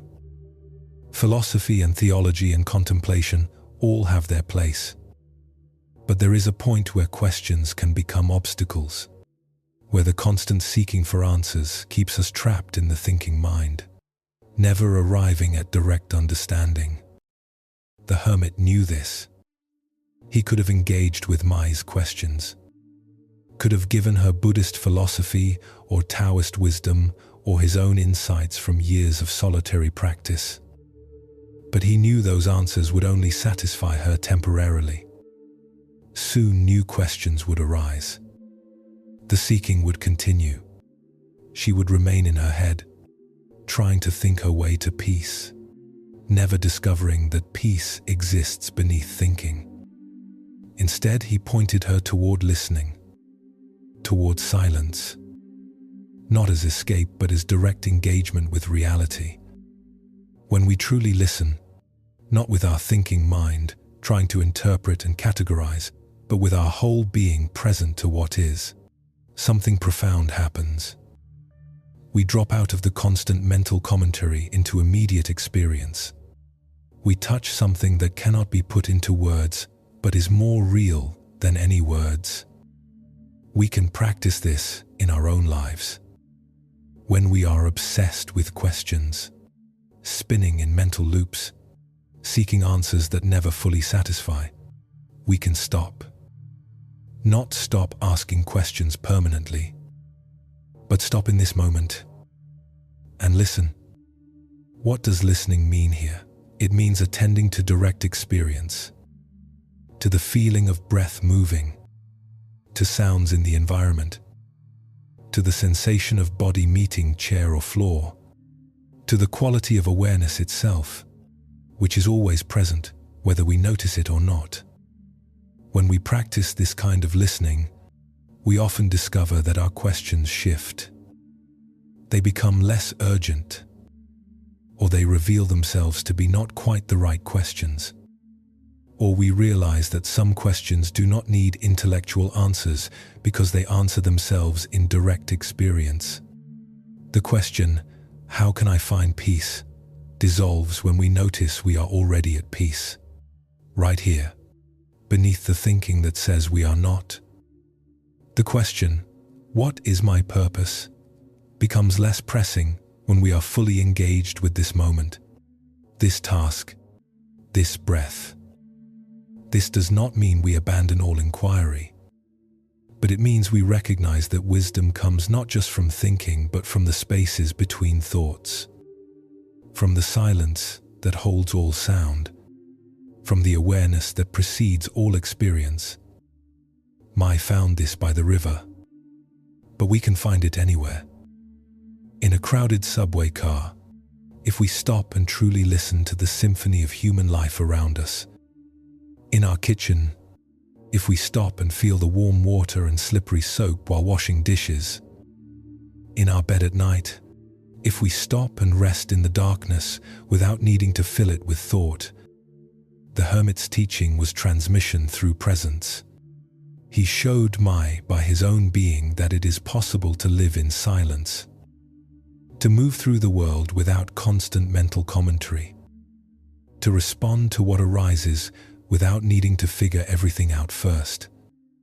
This is available to all of us, not as some exotic state to achieve, but as our natural condition when we stop obscuring it with endless thinking. The river was always flowing. The silence was always present. Mai simply needed to stop talking long enough to hear it. Your breath finds its own rhythm now. Everything breathing together. The ancient river of life flowing through you, through everything. Rest in that flow. Be carried by the current towards something nameless and beautiful. We continue. The Weaver's Apprentice. In the mountains of Nepal, a young man named Tenzin apprenticed himself to a master weaver known throughout the region for creating cloth of extraordinary beauty. The patterns she wove were intricate beyond measure. Colors flowed into one another like water meeting water. Monks commissioned her to create ceremonial garments. Wealthy merchants sought her work for special occasions. Yet the master weaver lived simply in a small house with 2 looms, taking only the apprentices she felt called to teach. Tenzin considered himself fortunate to be accepted. He had studied weaving since childhood, but knew his skills were crude compared to the master's. On his first morning, he arrived early, eager to begin. The master was already at her loom, working in the pre-dawn light. Her hands moved with impossible speed and precision. The shuttle flew back and forth. Her feet worked the treadles in complex patterns. Yet her face was completely serene. No concentration, no effort visible. As if the weaving happened by itself and she was merely a channel through which it flowed. She worked until the sun rose fully above the mountains. Then she stood, stretched, and turned to Tenzin. "You will watch me work for 1 month before you touch a loom. Just watch. Do not ask questions. Do not take notes. Simply observe with your whole being." Tenzin felt disappointed. He had come to learn, not to watch. But he bowed and agreed. What choice did he have? The days took on a rhythm. Each morning before dawn, the master would begin weaving. Tenzin would sit on a cushion nearby and watch. At first, his mind was extremely active. He tried to memorize her movements, tried to understand the patterns she created, tried to figure out her techniques so he could replicate them. His eyes darted everywhere, trying to catch every detail. His mind filled with commentary. She's starting with the red thread. Now she's switching. That's the 3rd treadle. How did she know to do that? I need to remember this sequence. But after several days of this, Tenzin realized something. He was not really watching. He was thinking about watching. His mind was so busy analyzing and memorizing that he was missing the actual experience of what was happening before him. He was seeing with his thoughts rather than with his eyes. Understanding this, he tried a different approach. He relaxed his intense focus. He stopped trying to memorize. He simply let himself see what was there, without agenda, without trying to grasp anything. In this softer way of watching, he began to notice things his analytical mind had missed. The quality of the master's breathing, the subtle relaxation in her shoulders, the way her hands seemed to know where to go without any hesitation or doubt, the rhythm of the work, which had its own music. He noticed that she never looked tense or rushed, even when creating the most complex patterns. Her whole being seemed to move from a place of deep quiet, as if the weaving arose from silence and returned to silence with each completed row. Tenzin also noticed something about his own mind. When he watched without trying to capture or understand, his thinking gradually quieted.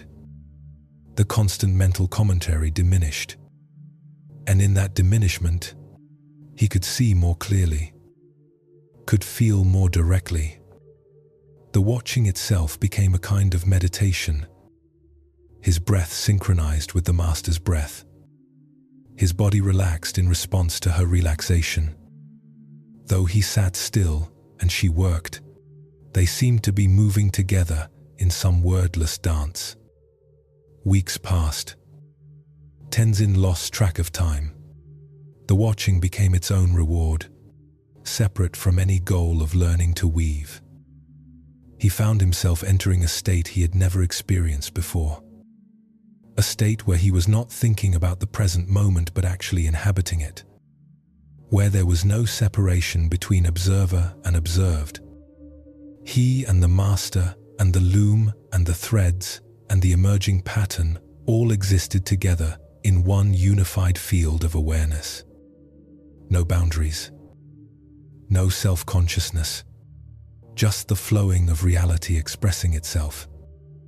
On the morning of the 31st day, the master finished her work and turned to Tenzin. She studied his face for a long moment. Then she smiled.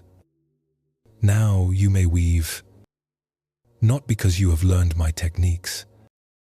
You could have learned those in 3 days. But because you have learned to be present, to work from silence, to let the weaving happen through you rather than trying to force it to happen. This is what I hoped you would discover. The loom is yours." Tenzin approached the loom with both excitement and trepidation. He sat on the bench, his hands hovering over the threads. And then, something extraordinary occurred. His hands knew what to do. Not because he had memorized the master's movements, but because he had absorbed something deeper than technique.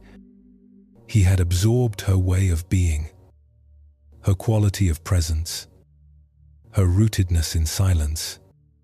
His hands moved without thought, choosing threads by intuition rather than plan. His feet found the treadles without conscious direction. And a pattern began to emerge that was neither the master's pattern nor one he had consciously designed. It was something new. Something that arose from the silence he had discovered during a month of watching. The master observed him for an hour, then nodded and returned to her own loom. They worked side by side in companionable quiet. No instruction was given. No corrections were made. Just two beings weaving from the same deep place, from the stillness beneath all activity, from the source where creativity lives before it takes form. Tenzin stayed with the master for 3 years. He became skilled at the technical aspects of weaving. But those skills were secondary to what he had learned in that first month. He had learned that mastery comes not from accumulating knowledge, but from emptying oneself. From being so present and so still that one's actions flow from an intelligence deeper than thought. From a wisdom that does not need to be learned because it is already there, waiting beneath the surface noise of the thinking mind.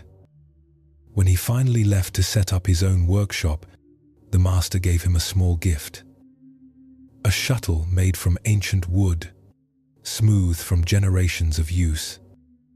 She said, "This belonged to my teacher's teacher. It has known the hands of many weavers. But more importantly, it has known silence. Let it remind you that the most essential tool is not in your hands, but in your being. Weave from stillness, and your work will carry that stillness into the world. This is the real gift we give as artisans. Not beautiful objects, but the quality of consciousness we bring to their creation."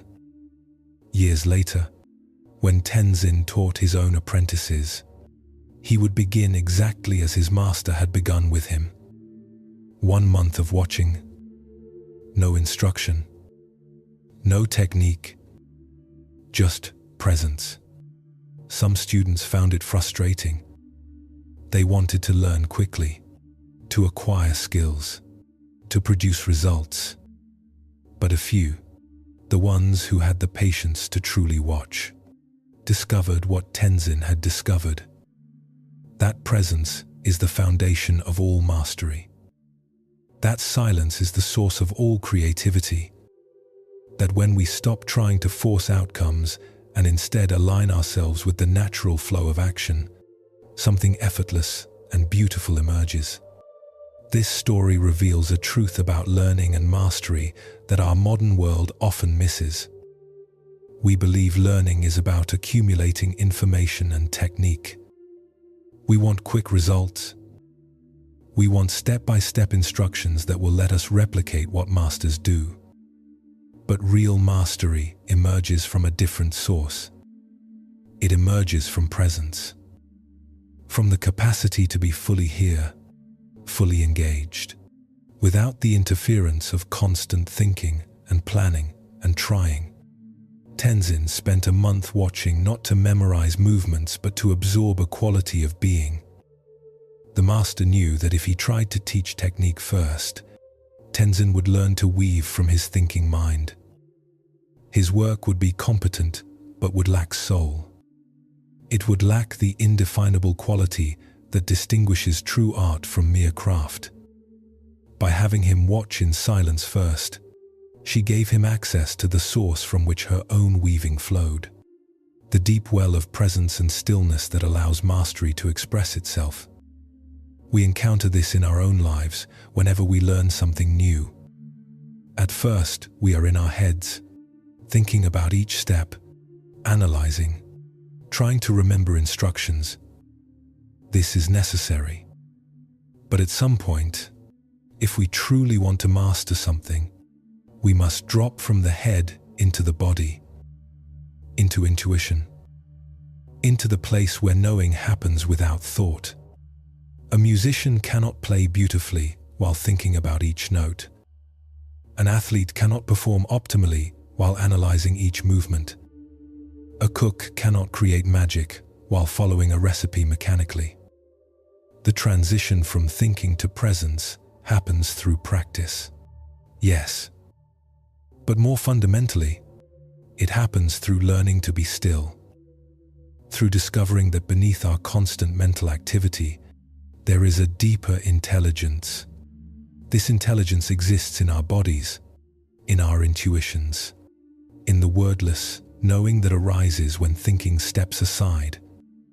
When we access this intelligence, our actions become effortless, not because they require no effort, but because the effort flows from alignment with natural rhythm rather than from forcing and striving. Consider moments in your own life when you performed at your best. Perhaps you were having a conversation that flowed perfectly, where the right words came without rehearsal. Perhaps you were solving a problem and the solution arrived whole and complete. Perhaps you were creating something and lost all sense of time, completely absorbed in the work. These moments share a common quality. In all of them, your thinking mind was not in control. Something deeper had taken over. The silence had spoken through you. This is what the master gave Tenzin: access to that silence. And she gave it not through words or instruction, but through presence. By being herself a living embodiment of what she wished to transmit, she allowed him to absorb it through osmosis. This is the real meaning of apprenticeship in traditional cultures. Not just learning techniques, but absorbing a way of being. Living alongside mastery until it seeps into your bones. Until you understand, not just with your head, but with your whole being.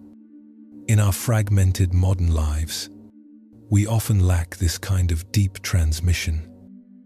We learn from books and videos and brief workshops.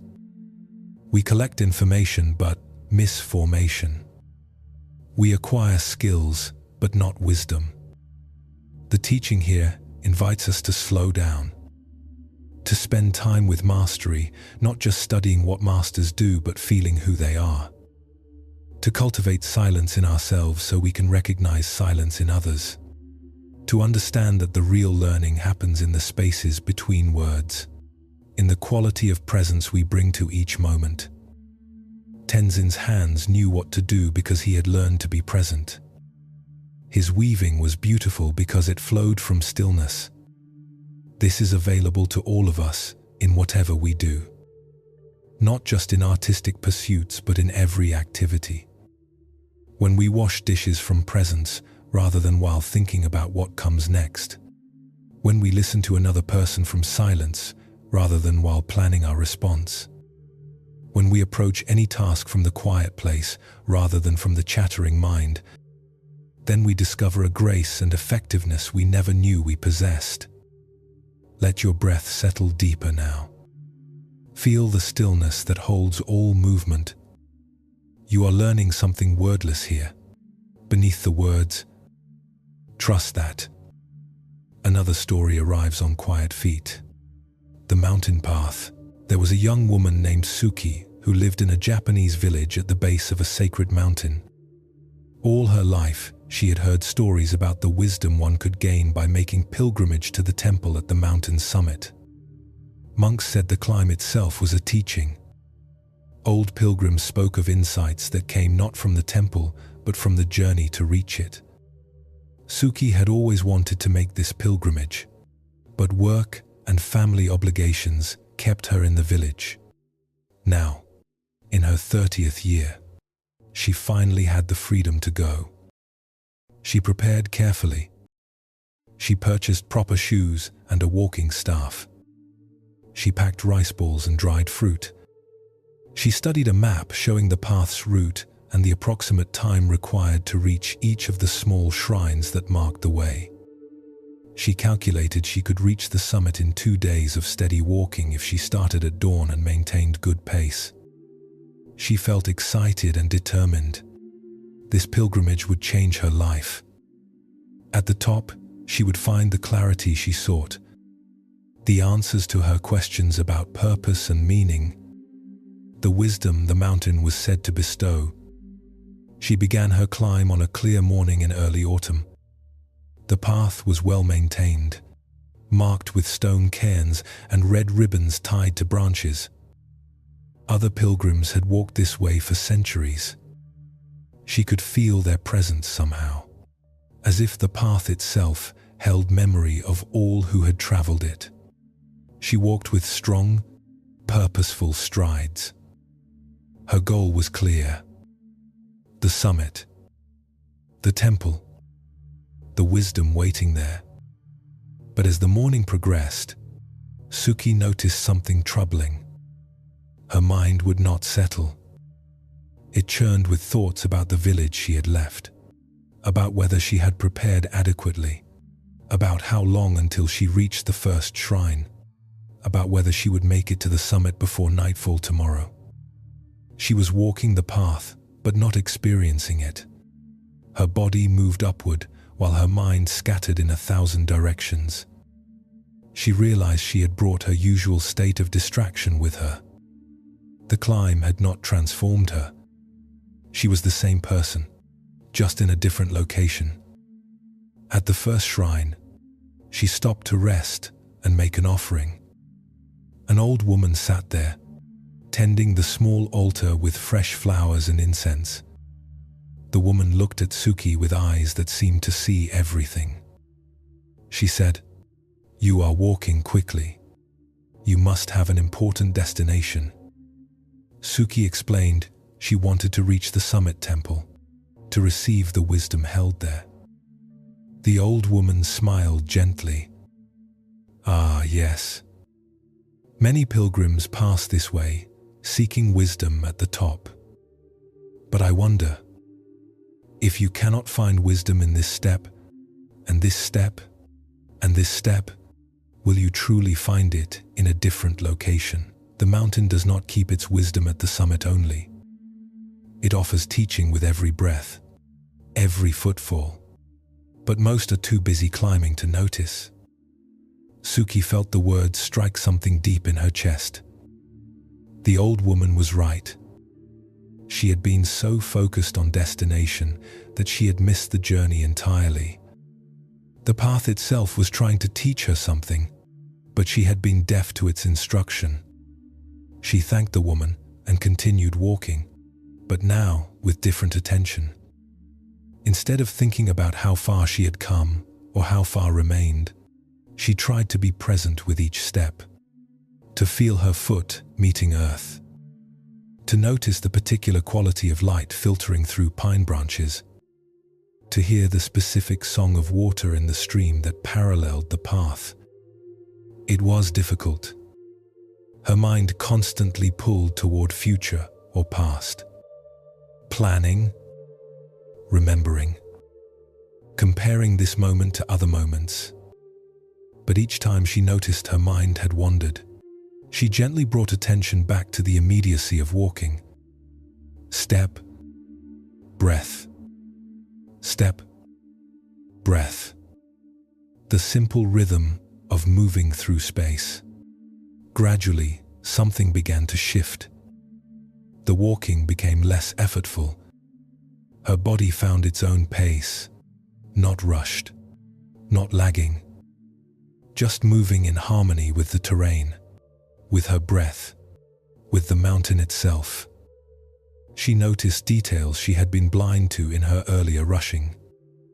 The way moss grew in patterns on stones, the sound wind made through different types of trees, the temperature dropping as she climbed higher, the changing smell of the air, the play of shadow and light, creating ever-shifting patterns. Each small observation felt like a gift, not grand revelations, just the simple, profound reality of what was actually here rather than what she had been thinking about. Evening came and she had not reached as far as she had planned. But instead of feeling disappointed, she felt curious about where she was. She found a clearing just off the path and made camp for the night. As she sat by her small fire, eating rice, she realized she felt different than she had felt in years. Present, alert, alive. Not thinking about what she should do tomorrow or what she had failed to do yesterday. Just here. The crackling fire, the emerging stars, her own body tired in a satisfying way from a day of walking. She slept deeply and woke before dawn. As she prepared to continue, she noticed something. She was not in a hurry. The urgency to reach the summit had dissolved, not because the goal was unimportant, but because she had discovered something more important. This moment, this step, this breath. The wisdom was not waiting somewhere else. It was here, always here, in the simple act of being fully present with what is. She walked for 2 more days, but it felt timeless. Hours passed like minutes, or minutes stretched like hours. She had lost track of time in the ordinary sense. She was tracking something else now. The quality of presence, the depth of attention, how fully she could inhabit each moment without her mind racing ahead or lagging behind. Sometimes she succeeded. Often she did not. But each time her mind wandered and she noticed it had wandered, that noticing itself felt like awakening, like coming home from a long absence. When she finally reached the summit temple, she felt no different than she had felt on the path. The temple was beautiful. The view was expansive. But she realized these were not the point. The point was the walking itself. The practice of presence that the path had demanded. The constant invitation to return to this step, this breath, this moment. The mountain had taught her not by giving her something new, but by revealing what had always been available. The possibility of being fully here, of inhabiting her life rather than thinking about her life. She stayed at the summit temple for 1 night. In the morning, she began her descent. Walking down felt different than walking up. Easier physically, but requiring the same attention, the same return, again and again, to immediate experience. She noticed that her mind still wandered, still got lost in thought. But now she recognized this more quickly, and the return to presence felt more natural. Like a well-worn path, her attention knew how to follow. When she reached the village, her friends asked what wisdom she had gained at the summit. Suki paused before answering. How could she explain? Finally, she said, I learned that the pilgrimage is not about reaching the destination. It is about how we walk. I learned that wisdom is not somewhere else, waiting to be found. It is here, in this moment, waiting to be noticed. I learned that the only step that matters is the one we are taking now. And I learned that learning these things is not a one-time event, but a practice that must be renewed with each breath, each step, each moment of life. Some who heard this felt disappointed. They had hoped for something more dramatic, more mystical, more special. But a few understood. They saw that Suki had found what cannot be taught in words. She had found the practice of presence, the art of being fully alive in the only moment that ever exists. This moment, now, here, not reaching for anywhere else, not wishing for anything different, just completely, utterly here. This teaching speaks to how we often approach spiritual practice or any pursuit of wisdom.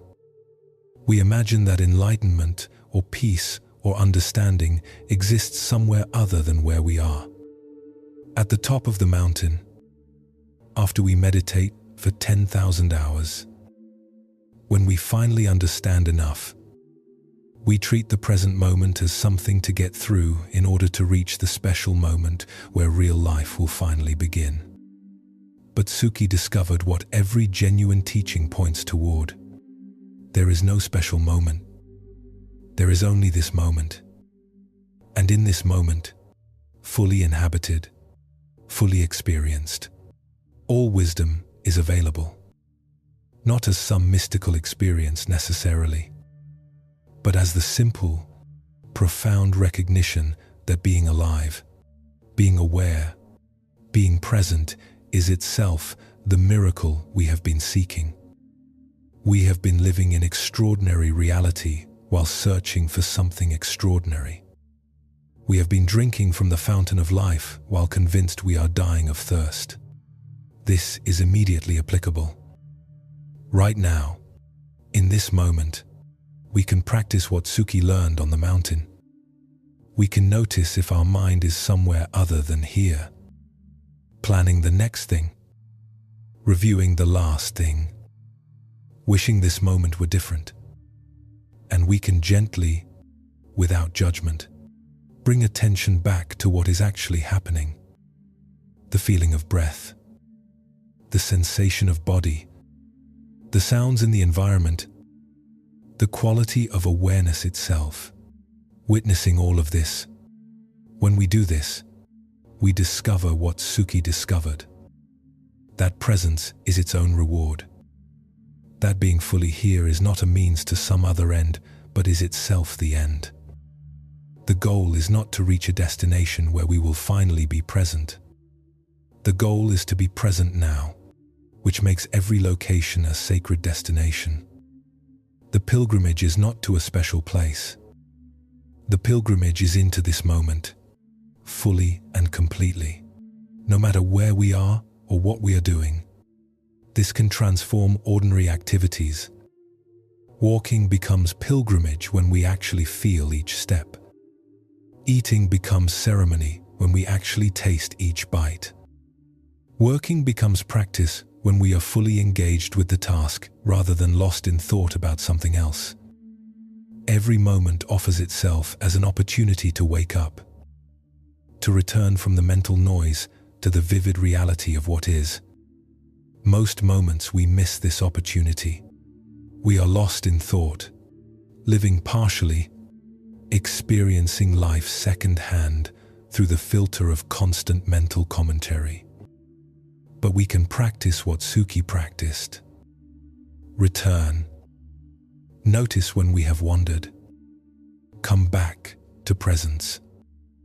Again and again, as many times as necessary, which is infinite. The mountain is always here. The path is always beneath our feet. The invitation to presence is always being offered. We need not go anywhere special or wait for special circumstances.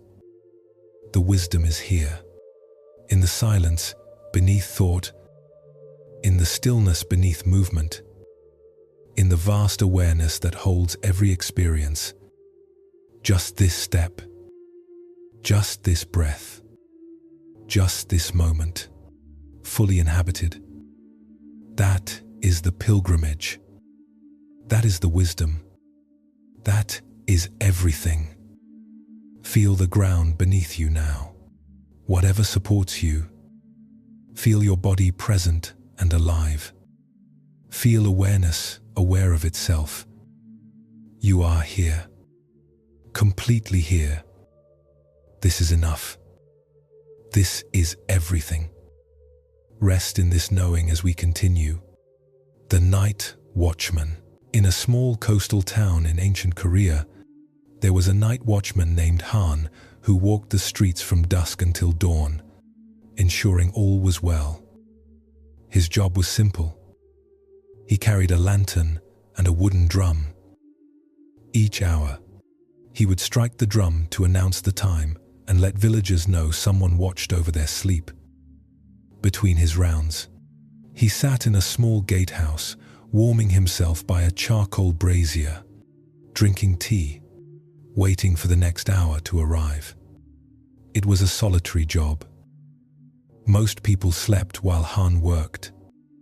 He saw few others except occasionally a fisherman heading to the docks before dawn or someone dealing with a sick child in the night.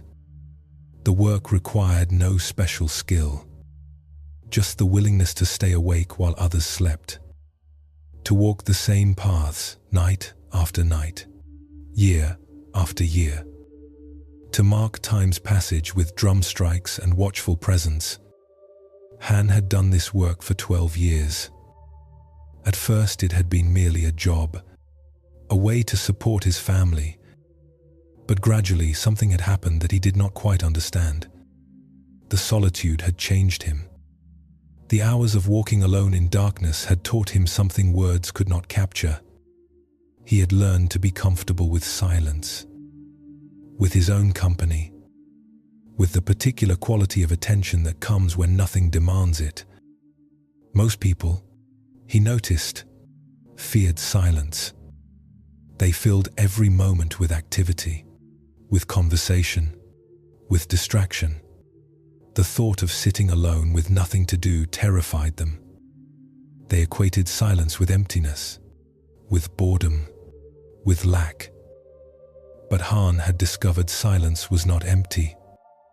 It was full of subtle sounds, full of awareness, full of a presence that had nothing to do with doing and everything to do with simply being. On his nightly rounds, walking through sleeping streets, Han had developed a practice. He would stop every 10 steps and simply listen. Not for danger necessarily, but listen deeply to the night itself. The way wind moved through different alleys created different sounds. The specific creak of a particular boat tied to the dock. The rustle of rats in the marketplace. The distant bark of a dog. The breathing of the ocean. Each sound unique. Each sound part of the vast composition of night. And beneath all sounds, silence. Not the absence of sound, but something that held all sound. Something that existed whether sound was present or not. Like the space in a room that allows objects to exist within it. Like the sky that allows birds to fly. Han had come to recognize this silence as the most fundamental reality. Everything arose from it and returned to it. Sounds emerged from silence, lasted for their brief moment, and dissolved back into silence. Thoughts did the same. Emotions, experiences, all temporary phenomena appearing and disappearing within something vast and unchanging. He began to notice this same quality in his own awareness. Thoughts arose like sounds. They lasted briefly. They passed away. But the awareness in which they occurred never came or went. It was always here, always witnessing, always present. He could not find its beginning or end. It seemed as spacious as the night sky, as silent as the deepest quiet. And yet it was not dead or empty. It was alive, alert, intimately aware of everything arising within it. One winter night, particularly cold and clear, Han was making his midnight round. The stars overhead were so bright they almost hummed with light. His breath made clouds in the freezing air. His footsteps crunched on frost.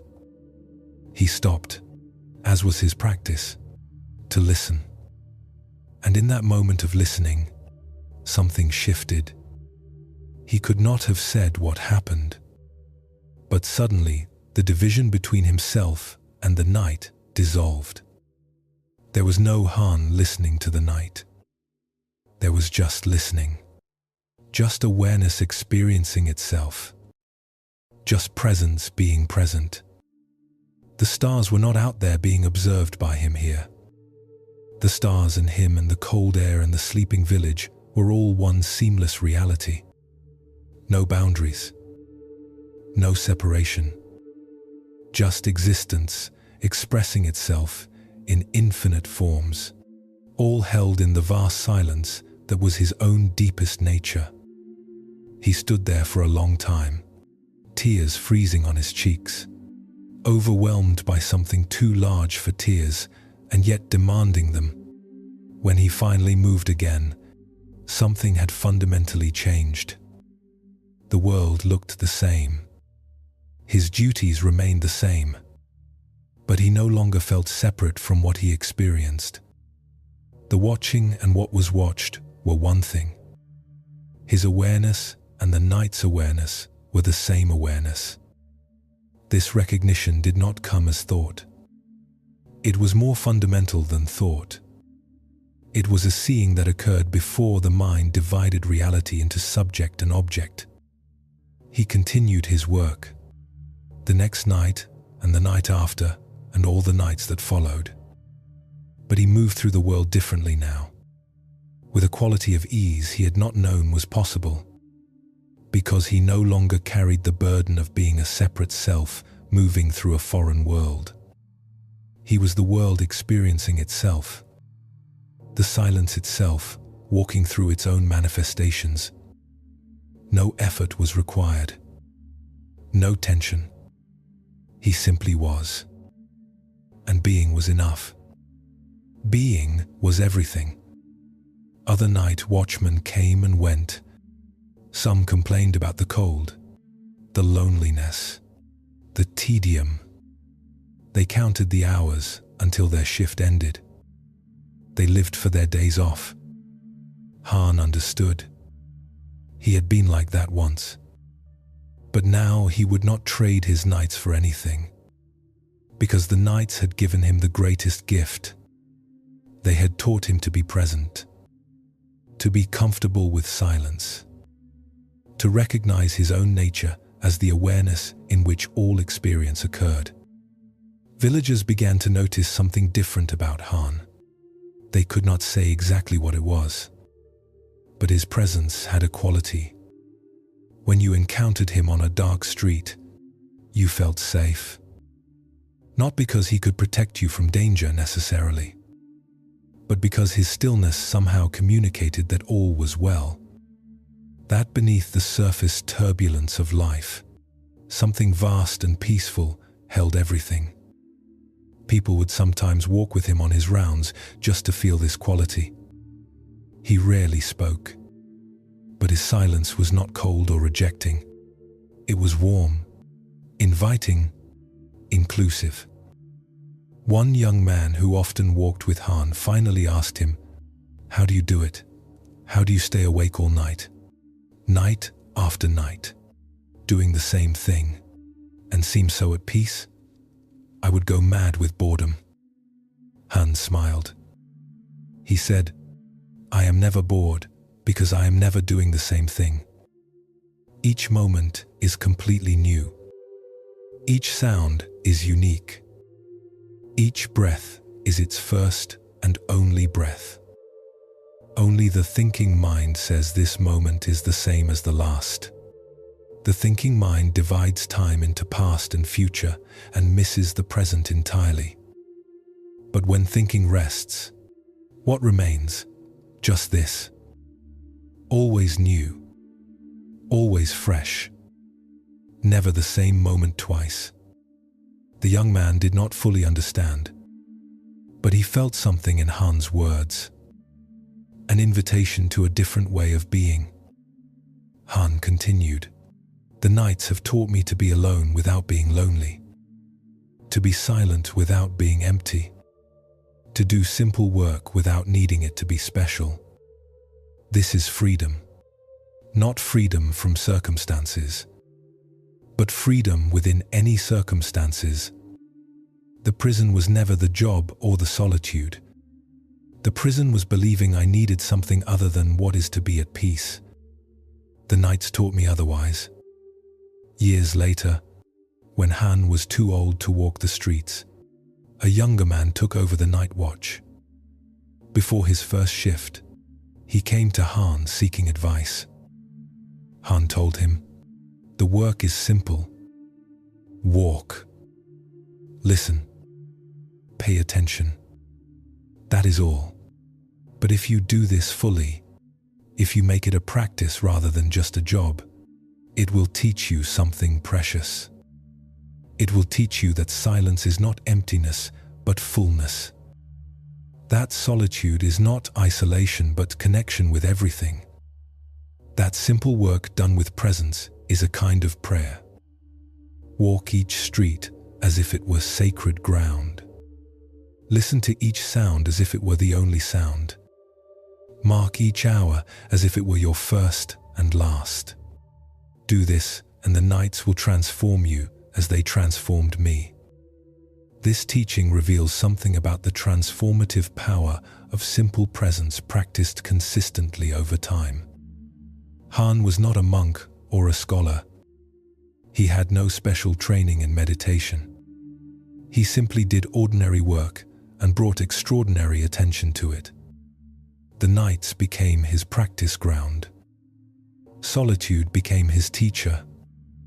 Silence became his wisdom. We often believe transformation requires special circumstances. We need to attend a retreat, study with a master, have a dramatic experience. But Han's story shows us that any circumstance can become a path to wisdom if we bring presence to it. Any activity can be practice if we do it with full attention. The key is not what we do, but how we bring ourselves to what we do. Most of us fill our lives with noise and distraction precisely to avoid the silence Han learned to love. We cannot tolerate being alone with ourselves. We reach for our phones at every spare moment. We fill every silence with sound. We keep ourselves busy to avoid feeling the spaciousness that silence reveals. We are afraid of what we might discover if we stop. Afraid of the vastness. Afraid of the aloneness. Afraid of the groundlessness. But Han discovered that what we fear is actually what we long for. Beneath the constant noise and activity, there is a deep hunger for silence, for stillness, for the peace that comes when we stop running, when we make friends with solitude rather than fleeing from it, when we discover that alone is not the same as lonely, that silence is not empty, that doing nothing can be doing everything. This is available to us regardless of our circumstances. We need not become night watchmen to practice what Han practiced. We can stop every 10 steps in our ordinary day and listen. Really listen. Not just with ears, but with whole being. What sounds are present? What silence holds those sounds? What awareness witnesses this moment? These questions are not philosophical. They are invitations to direct experience, to immediate presence. When we practice this consistently, as Han did, something shifts. We begin to recognize that the awareness watching our experience is itself our deepest nature, that the silence beneath all sound is what we truly are. Not the temporary thoughts and feelings and sensations, but the spacious awareness in which they all arise. This recognition changes everything. Not because our circumstances change, but because our relationship to circumstances transforms. We stop resisting. Stop demanding life be other than it is. Stop carrying the exhausting burden of being a separate self fighting against the world. We relax into what is. And in that relaxation, we find the peace we have been seeking through endless striving. Han's gift was not just to himself. His presence blessed everyone who encountered him. Because when we are at peace, that peace radiates. It offers others a refuge, a reminder that a different way of being is possible. This is the greatest gift we can give.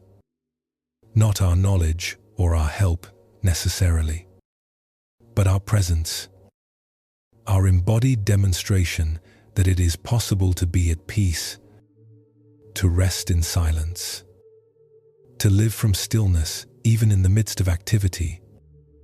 Breathe into the silence now, the vast awareness that holds this moment and every moment. You are that awareness, not something in awareness, but awareness itself. Rest in this recognition. Another teaching comes. The baker's meditation. Before dawn, in a small French village during the 17th century, a baker named Marie would begin her work. The bakery had been in her family for 3 generations. Her grandfather had built the stone oven that still stood in the kitchen. Her father had taught her the rhythm of kneading, the feel of dough properly risen, the exact moment to remove bread from heat. She had been making bread since she was a child, and now, at 40, her hands knew the work so intimately that thought was unnecessary. But Marie's mind had become a torment. For reasons she could not name, she had developed a condition where her thoughts would not stop. From the moment she woke until the moment she finally fell into exhausted sleep, her mind churned, planning, worrying, remembering, imagining, a constant internal monologue that commented on everything, judged everything, predicted disaster at every turn. She could be kneading dough and her mind would be reviewing a conversation from 3 days ago, replaying what she should have said differently. She could be shaping loaves and her mind would be worrying about whether she had ordered enough flour, whether customers would come today, whether her aging oven would finally fail. The contrast between her hand's wisdom and her mind's chaos became unbearable. Her hands produced beautiful bread. Her mind produced only noise. She began to wish she could somehow give her mind to her hands. Let it learn what her hands knew.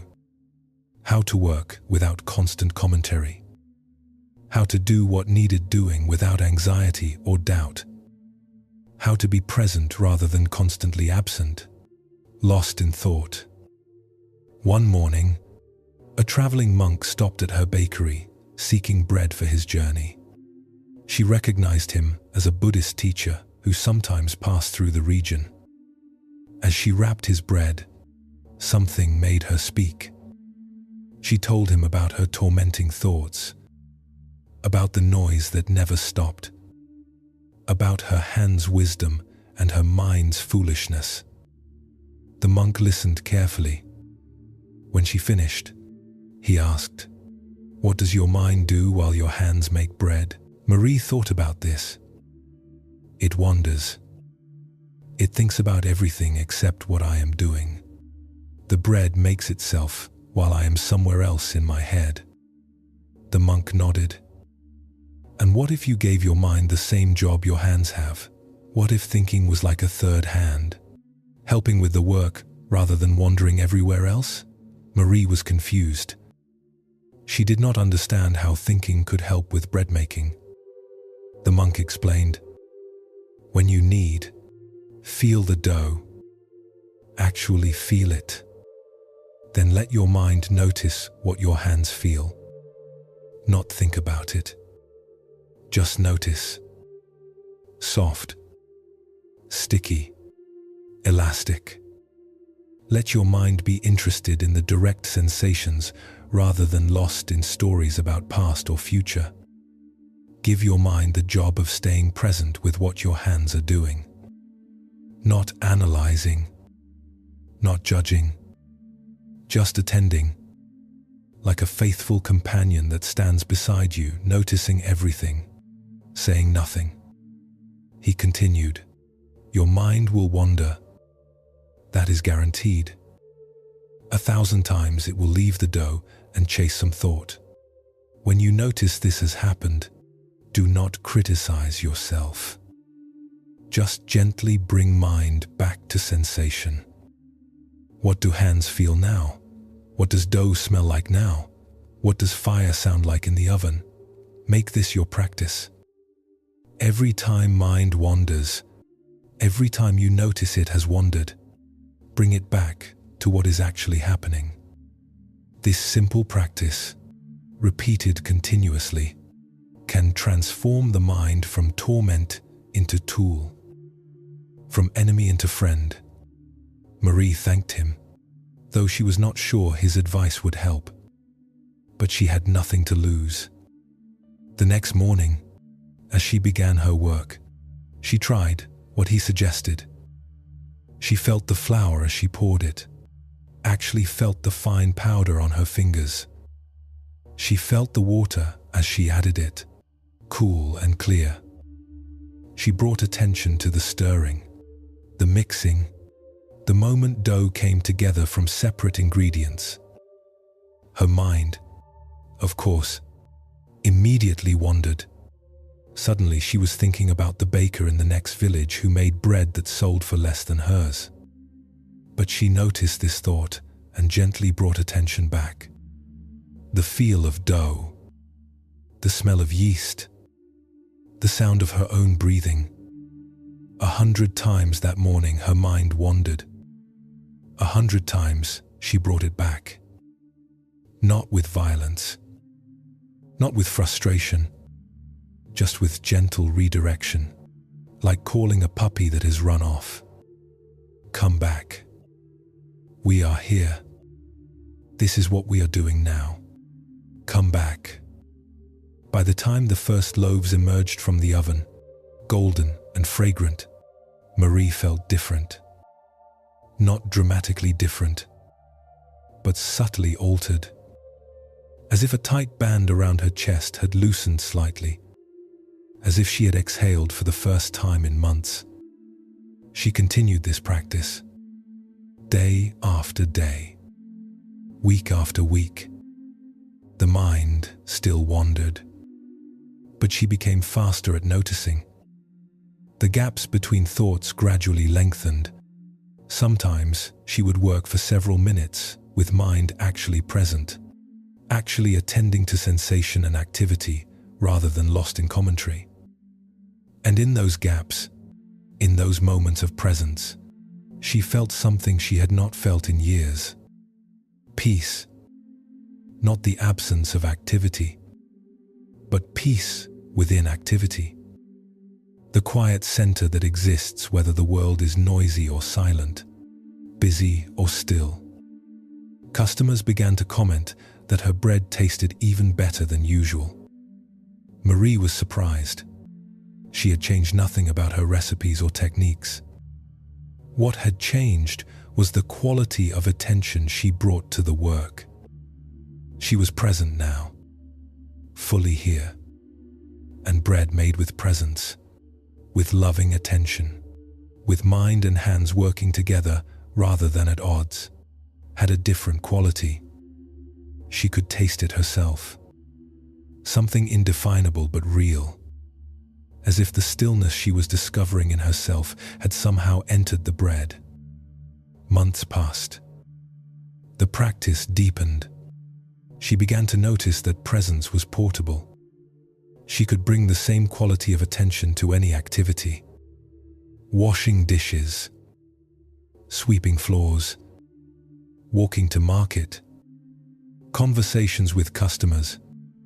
Everything became an opportunity to practice, to notice when mind wandered, to gently return to what was actually happening. Her whole life became meditation, not because she sat formally with eyes closed, but because she learned to be present with open eyes, present with whatever she was doing.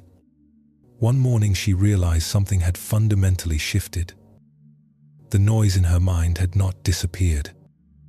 Thoughts still arose, but they no longer dominated. They no longer obscured the deeper silence that held them. She was not her thoughts. She was the awareness in which thoughts appeared. This recognition was not intellectual. She felt it in her body. She knew it in a way that did not depend on words or concepts. The awareness that watched thoughts was vast and spacious and at peace. And that awareness was what she truly was. Years later, the traveling monk returned. He stopped at her bakery and she recognized him immediately. She offered him bread and tea. They sat together in companionable silence. Finally, the monk said, "I see the practice has served you well. Your face has changed. You carry stillness." Marie smiled. "You gave me the key, but I had to turn it every day, many times each day, for a very long time. The practice is simple but not easy. My mind still wanders. But now I know how to come back. And coming back becomes easier with practice, like any skill.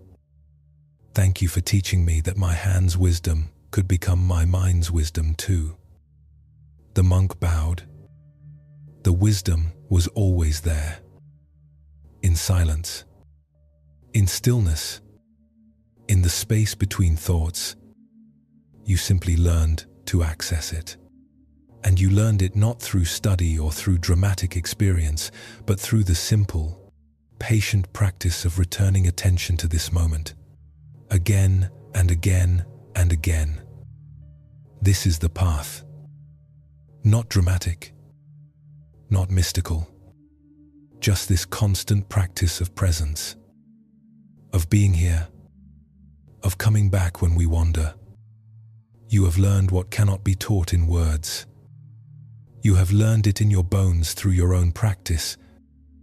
This is the only real learning. This teaching shows us that transformation does not require us to change our circumstances or take on special practices. Marie did not become a nun or go to a monastery. She simply brought a quality of meditative attention to her ordinary work. The bakery became her temple. The bread became her teacher. The constant return of her wandering mind became her practice. We can do exactly what Marie did. Whatever our work, whatever our circumstances, we can practice presence. We can notice when our mind has wandered into planning or remembering or worrying. And we can gently bring it back to direct sensation. What do we feel? What do we hear? What is actually happening right now, rather than what we are thinking about? This simple practice, repeated constantly, has the power to transform our entire relationship with life. Most of us live almost entirely in thought. We are physically here, but mentally elsewhere. We are eating but thinking about work, working but thinking about home, at home but thinking about work. We are never fully present with what we are actually doing. This divided attention is exhausting. It creates the sensation of being pulled in multiple directions simultaneously, of never being enough because we are not fully anywhere. But when we practice, as Marie practiced, when we bring mind home to this moment again and again, something shifts. We discover that one moment, fully inhabited, is enough. We do not need to be everywhere at once. We can just be here. And here, fully experienced, is infinitely rich. More interesting than any thoughts about elsewhere could be. The direct experience of kneading dough contains whole universes if we are actually present for it. The sensation of water on hands while washing dishes can be as profound as any meditation practice if we are actually feeling it. Marie's hands knew this. They had always worked from presence, from direct knowing, unmediated by thought. The practice was learning to let her mind join her hands in that presence, to unify herself, to bring all of her here, rather than being fractured across time and space by constant thinking. This unification is what creates peace, not the peace of having no problems, but the peace of being undivided, of not fighting with ourselves, of not living split between body here and mind elsewhere. This is immediately available, right now. Notice if your mind is commenting on these words rather than actually absorbing them. Notice if you are thinking about what comes next rather than being present with what is. Notice and gently bring attention back. Feel the body breathing. Feel whatever is touching skin. Hear whatever sounds are present. Be here. Just this. Just now. This simple return, practiced continuously, is the path. The path Marie walked. The path available to everyone. Not special. Not dramatic. Just honest. Patient. Continuous return to presence. To life as it actually is, rather than as we think about it. Rest in direct experience now, before thought divides it into subject and object, knower and known. Just experiencing itself. Vast. Silent. Complete. We continue. The Fisherman's Secret. On a small island off the coast of Thailand, an old fisherman named Somchai was known throughout the region, not for his catch, though he caught plenty, but for something else. Something people could not quite name. When you were in his presence, you felt peaceful. When you spoke with him, your own mind quieted. He never gave advice. He never taught formally. Yet many considered him the wisest person they had known. How this was possible, given that he spent his days alone on his boat and spoke very little when on land, was a mystery. A journalist from Bangkok came to the island to write a story about traditional fishing methods. She interviewed several fishermen, documenting their techniques. But she kept hearing about Somchai, about his particular quality, about how being near him was like being near still water. Curiosity drove her to seek him out. She found him in the evening, sitting on the dock, mending nets, his weathered hands moving with practiced efficiency. She introduced herself and asked if she could interview him. He looked at her with eyes that seemed infinitely kind and infinitely deep. He nodded. She began with her prepared questions. How long had he been fishing? What methods did he use? How had fishing changed over his lifetime? He answered simply, briefly. His words were clear but gave her nothing dramatic to write about. She felt frustrated. She had been told he was special, yet his answers were utterly ordinary. Finally, she asked directly, "People say there is something different about you. They say you have wisdom. Can you tell me what you know that others do not?" Somchai stopped his work. He was quiet for a long time, looking out at the ocean as the sun touched the horizon. Finally, he said, "I do not know anything others do not know. But perhaps I do something others do not do. I am awake." The journalist waited for him to explain. He did not. She asked, "What does that mean? You are awake? Awake to what?" Somchai smiled. "Awake to this. To now. To what is actually happening rather than what I think about what is happening. Most people are asleep, lost in dreams of past and future. I am simply awake to the present moment. That is all. That is everything." She still did not understand. She pressed him. "How did one become awake? What practice did he do?" He said, "On the ocean, if you are not present, you die. The sea teaches presence, or it kills you. For many years, I was present on the water but asleep on land. My body fished, but my mind wandered. Then one day, there was a storm.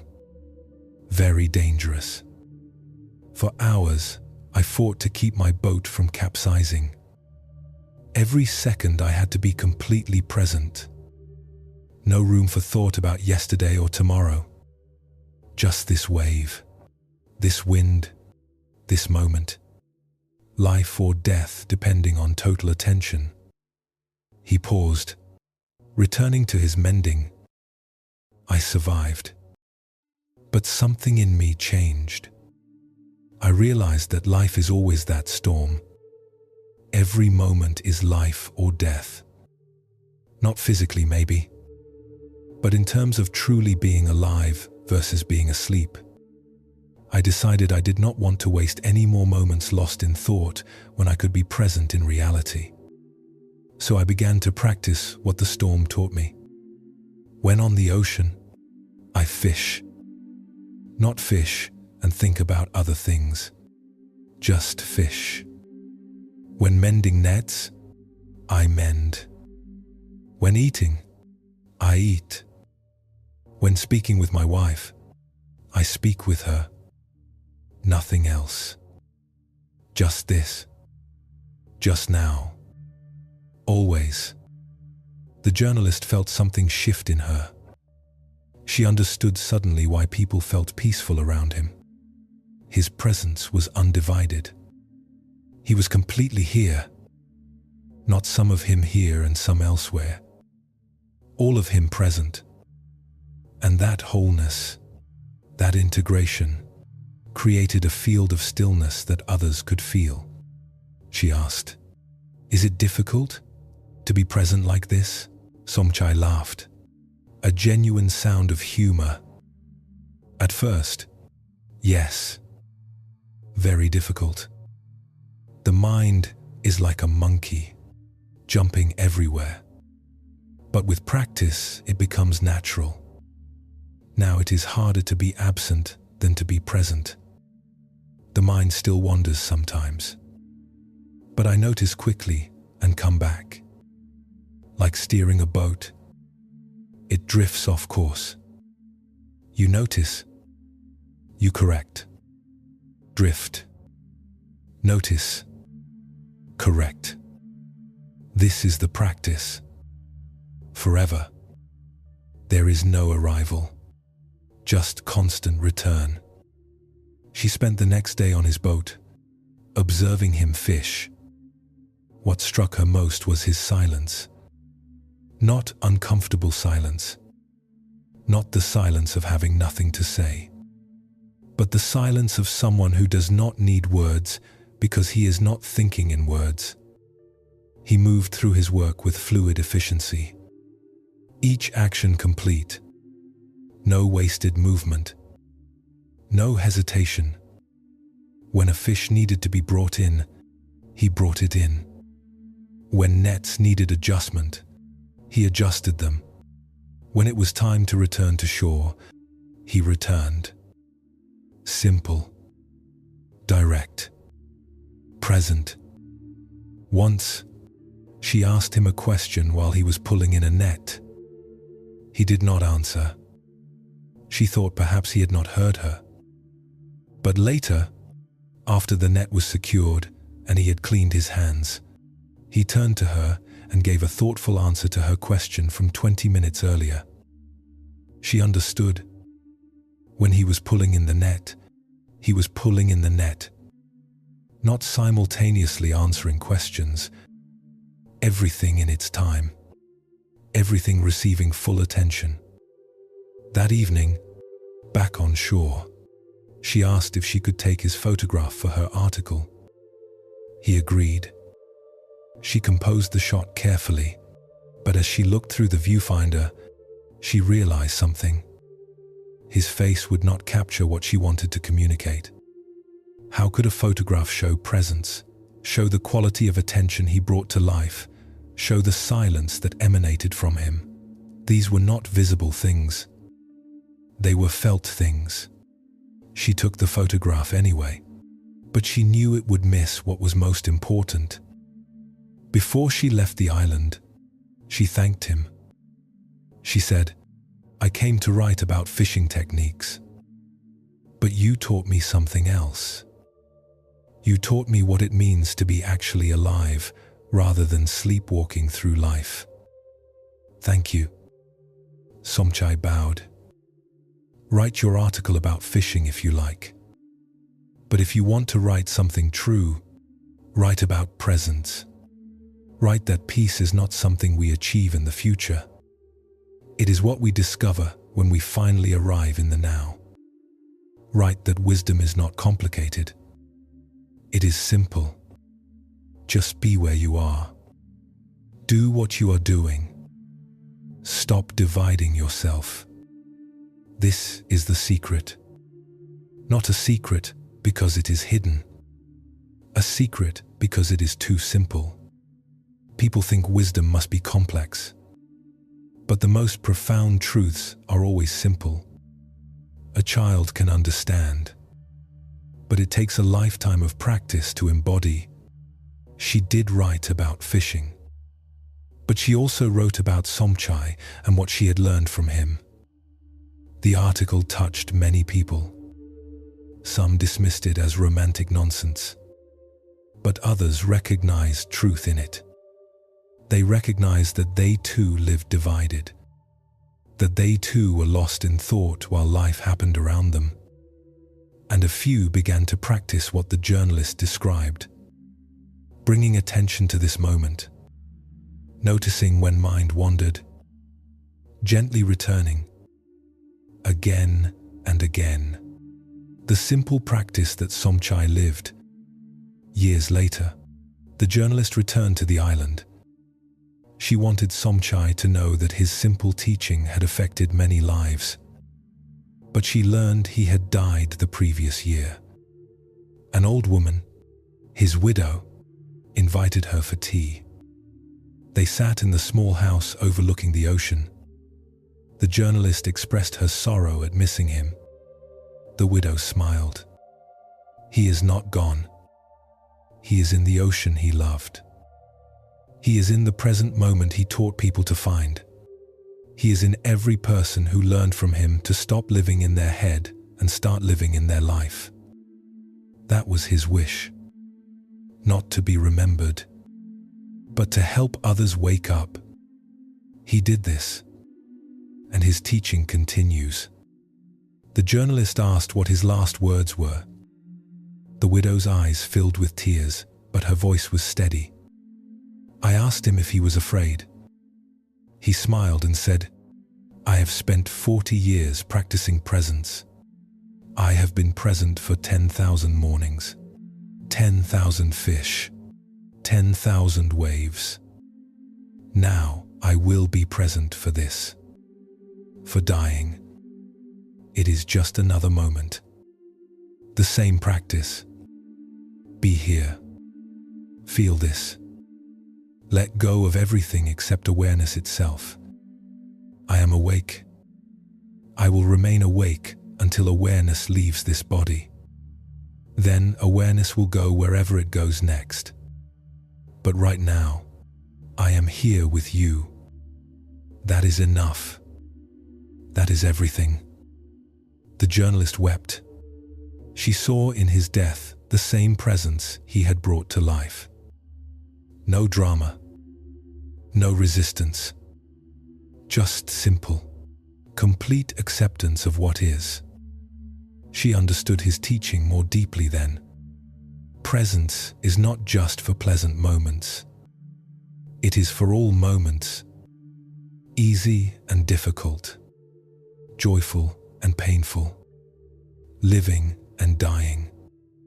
Everything. Just this. Just now. Always. This story illuminates what true presence means and how it transforms life. Somchai did not achieve presence through special techniques or mystical experiences. He achieved it through simple, consistent practice, through choosing over and over to be where he was rather than lost in thought. This practice eventually became his nature, not something he did, but what he was. We live mostly as the journalist lived before meeting Somchai. Divided. Part of us physically present while most of us mentally elsewhere. We are having a conversation but thinking about what we will say next.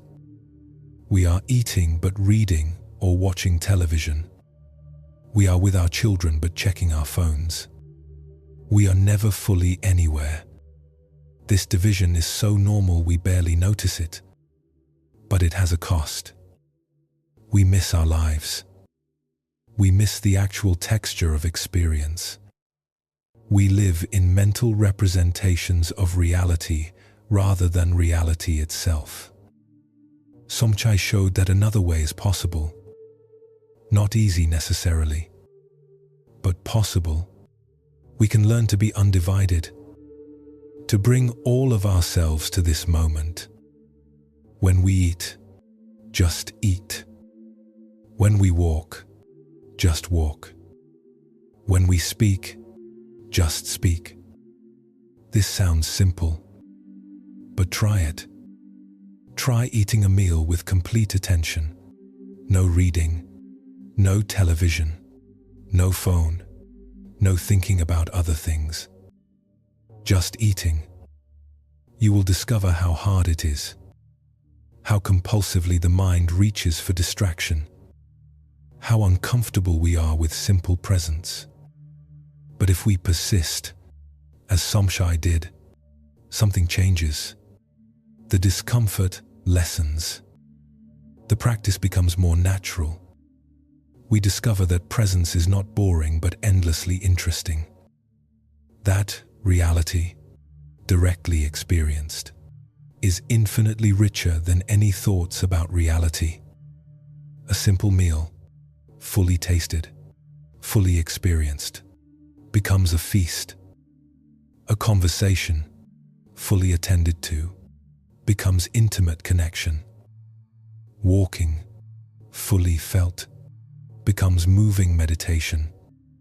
This practice also reveals something about the nature of wisdom. Wisdom is not accumulating information. It is not having clever insights. It is being present. Because when we are truly present, we see clearly. We respond appropriately. We act from wholeness rather than from fragmentation. The right action emerges naturally when we are not divided. When all of us is here, life knows how to live itself through us. Somchai's death teaching was perhaps his most powerful. He showed that presence is not about controlling circumstances. It is about meeting whatever arises with undivided attention, with acceptance, with the recognition that every moment, no matter its content, is simply this moment, the only moment, to be lived fully, to be met completely, to be experienced without resistance.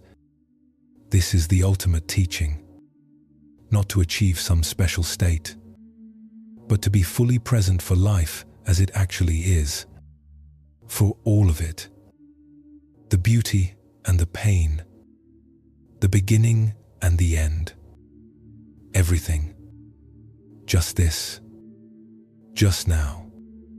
Breathe that truth now. Be present for this breath as if it were your last breath, because it might be, and if it is, let it be fully breathed, fully experienced, fully lived. This is enough. This is everything. Another story finds us. The librarian's discovery. In a university library in medieval China, a young librarian named Wei spent his days among thousands of scrolls and texts. He had been hired for his exceptional memory and his love of learning. Scholars came from distant provinces to study in this collection, and Wei took pride in knowing where every text was stored, what each one contained, who had written it, and when. His mind was a catalogue, organized and complete. If a scholar needed a particular passage on Buddhist philosophy or Taoist meditation, Wei could direct them to 3 different texts and, quote, relevant sections from memory. But something troubled Wei, despite his success. He knew so much about wisdom traditions, but felt no wiser himself. He had memorized the Diamond Sutra, the Tao Te Ching, the Analects of Confucius. He could recite passages about emptiness and presence and living in harmony with the way. Yet these teachings remained intellectual knowledge, beautiful words, elegant concepts, but not lived truth, not embodied understanding. He was like a man who had memorized every recipe in existence but had never tasted food. One afternoon, an elderly monk came to the library seeking texts on meditation. Wei showed him to the appropriate section and began recommending scrolls. The monk listened politely, then said something that struck Wei like a physical blow. "You speak with great knowledge, but have you practiced what these texts teach?" Wei admitted he had not. He read about meditation, but did not meditate. He studied texts on mindfulness, but lived constantly in his thoughts, rarely present in his actual experience. The monk nodded, unsurprised. This is common among scholars. They mistake the map for the territory. They believe understanding the words equals understanding the truth the words point toward. But this is like reading about water and thinking you have quenched your thirst. The texts are fingers pointing at the moon. You have become an expert on fingers. But have you looked at the moon? Wei felt shame and frustration. He had dedicated his life to these texts. Surely that dedication meant something. The monk seemed to sense his distress. "Do not feel bad. You have prepared well. You have read the instructions thoroughly. Now you must actually begin the practice. Otherwise you are standing at the shore reading about swimming, never entering the water." That evening, Wei sat alone in the library after all scholars had left. He looked at the thousands of scrolls surrounding him. All this wisdom, all these teachings, and he understood almost none of it truly, because understanding comes not from reading, but from doing, from experiencing, from embodying. He made a decision. He would choose one practice, the simplest one he could find, and actually do it. Not read about it, not analyze it, but practice it. He remembered a text on breath meditation. The instructions were remarkably simple. Sit comfortably. Watch the breath. When mind wanders, gently return attention to breath. That was all. No complex philosophy. No elaborate technique. Just this basic practice. Wei decided he would sit for a quarter of an hour each evening after the library closed. Just sit and watch his breath. See what happened. The first evening was almost comical. He sat on his cushion, closed his eyes, and tried to watch his breath. Within seconds, his mind was somewhere else entirely, planning what texts he needed to catalogue tomorrow, remembering a conversation from 3 days ago, wondering what was for dinner, thinking about whether this meditation practice was actually worth doing. He realized with shock that he had no control over his mind whatsoever. It went wherever it wished. He was not directing it. It was directing him. Or, more accurately, it was simply running wild with no direction at all. He brought his attention back to breath. 5 seconds later, it had wandered again. Back to breath. Immediately gone. Again and again and again. 15 minutes felt like hours. He was exhausted at the end, and he had barely managed to stay with his breath for more than a few seconds at a time. He felt discouraged. This was much harder than reading about meditation. Reading had been comfortable. He had felt competent, knowledgeable. Actually practicing revealed he knew nothing. He was a complete beginner. His mind was like an untrained horse, running wherever it pleased. But he persisted. Every evening after closing the library, he sat for his quarter hour. Days became weeks. The practice did not become dramatically easier. His mind still wandered constantly, but he began to notice patterns. Certain types of thoughts arose frequently. Planning thoughts, judging thoughts, remembering thoughts, worrying thoughts. He saw how repetitive his thinking actually was. The same concerns cycling through again and again. Nothing original. Just old patterns playing themselves out endlessly. He also began to notice something else. The brief moments when he was actually present with his breath felt different from being lost in thought. There was a quality of immediacy, of aliveness, that thinking did not have. Thinking about his day was bland, second-hand. Feeling his breath was vivid, direct. It was the difference between reading a description of an apple and actually tasting one. No comparison. One evening, about 3 months into his practice, something shifted. He was sitting as usual, watching breath, losing attention, returning, losing it again, returning. This pattern had become familiar.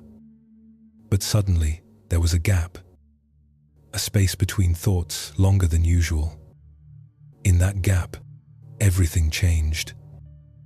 Or rather, he saw what had always been there, but he had never noticed. Silence. Vast, spacious silence beneath and around all his thinking. The thoughts were like waves on the surface of an ocean. Brief, temporary, constantly moving. But the ocean itself was deep and still and always present.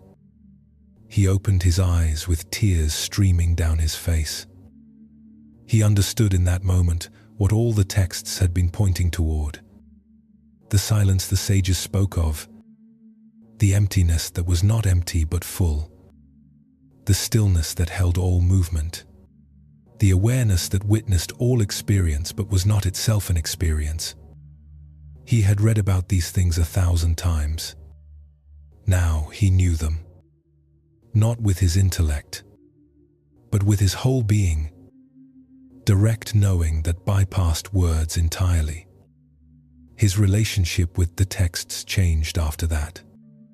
When he read the Diamond Sutra now, he recognized his own experience in the words. When scholars asked him questions, he could answer not just from memory, but from understanding. His words had a different quality. Scholars noticed. They would say, "You seem to understand these teachings differently than before. What changed?" Wei would smile and say, "I stopped just reading and started practicing. The texts came alive when I finally did what they instructed, rather than merely knowing what they instructed." He continued his evening practice, but he also began to extend it into his daily work. When organizing scrolls, he was fully present with the task. When speaking with scholars, he listened completely rather than thinking ahead to what he would say. When walking through the library, he felt each step, noticed the particular quality of light through windows, heard the subtle sounds of the building. His work became his practice.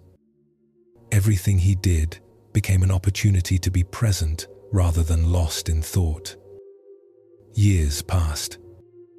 Wei became known not just as a knowledgeable librarian, but as someone who embodied the wisdom the texts described. Students would seek him out, not just for information, but for guidance. He would always tell them the same thing.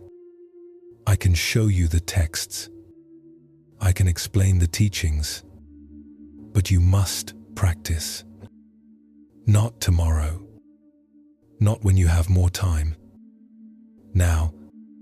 Today, take one simple practice and do it. Not perfectly, not dramatically, just consistently. 5 minutes a day, if that is all you have. But actually do it. Enter the water. Stop standing on shore reading about swimming. Some would listen. They would begin to practice, and their lives would change as ways had changed. They would discover what reading could never teach them. The direct experience of the truth the texts pointed toward. Others would nod and return to their studies, content to remain experts on fingers, never looking at the moon. Wei felt compassion for them. He had been them. He understood the seduction of knowledge. How comfortable it was compared to the humbling difficulty of actual practice. In his old age, scholars would ask Wei what he had learned from his decades of practice.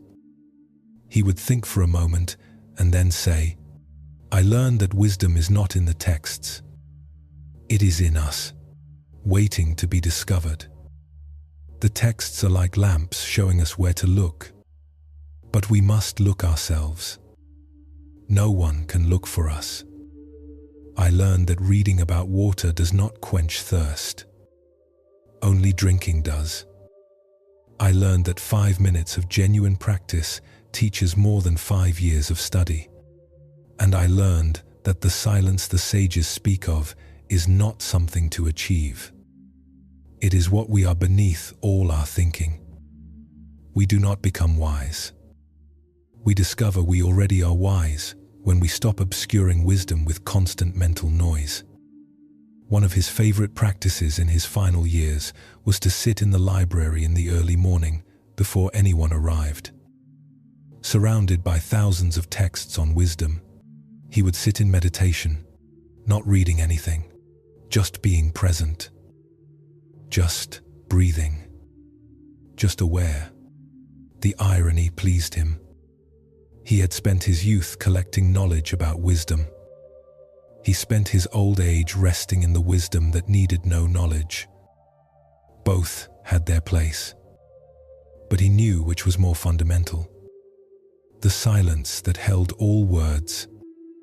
The awareness that witnessed all experience. The peace that required nothing, achieved nothing, just was.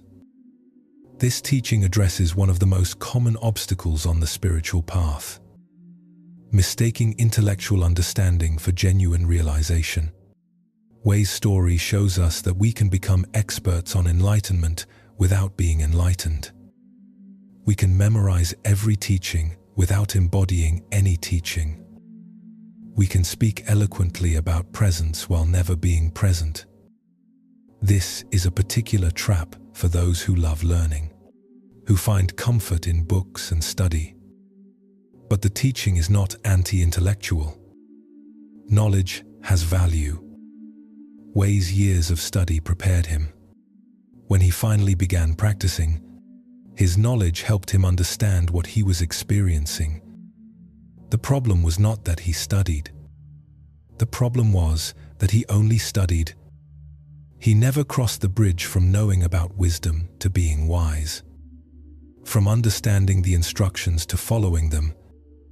This is immediately relevant for anyone drawn to spiritual teachings.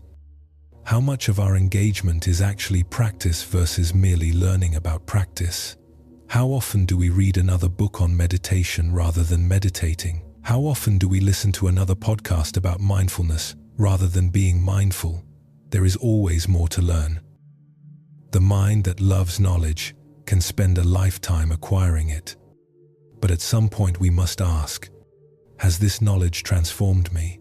Have I changed? Or have I simply accumulated information while remaining essentially the same? Wei discovered that 5 minutes of actual practice taught him more than years of study. This is always true. Direct experience is the only real teacher. We can read 1,000 descriptions of what water tastes like. But until we drink, we do not know water. Until we practice, we do not know the truth the teachings describe.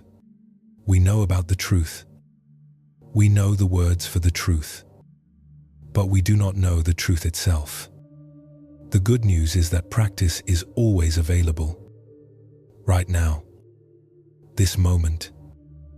We need not wait until we understand more, or know more, or have more time.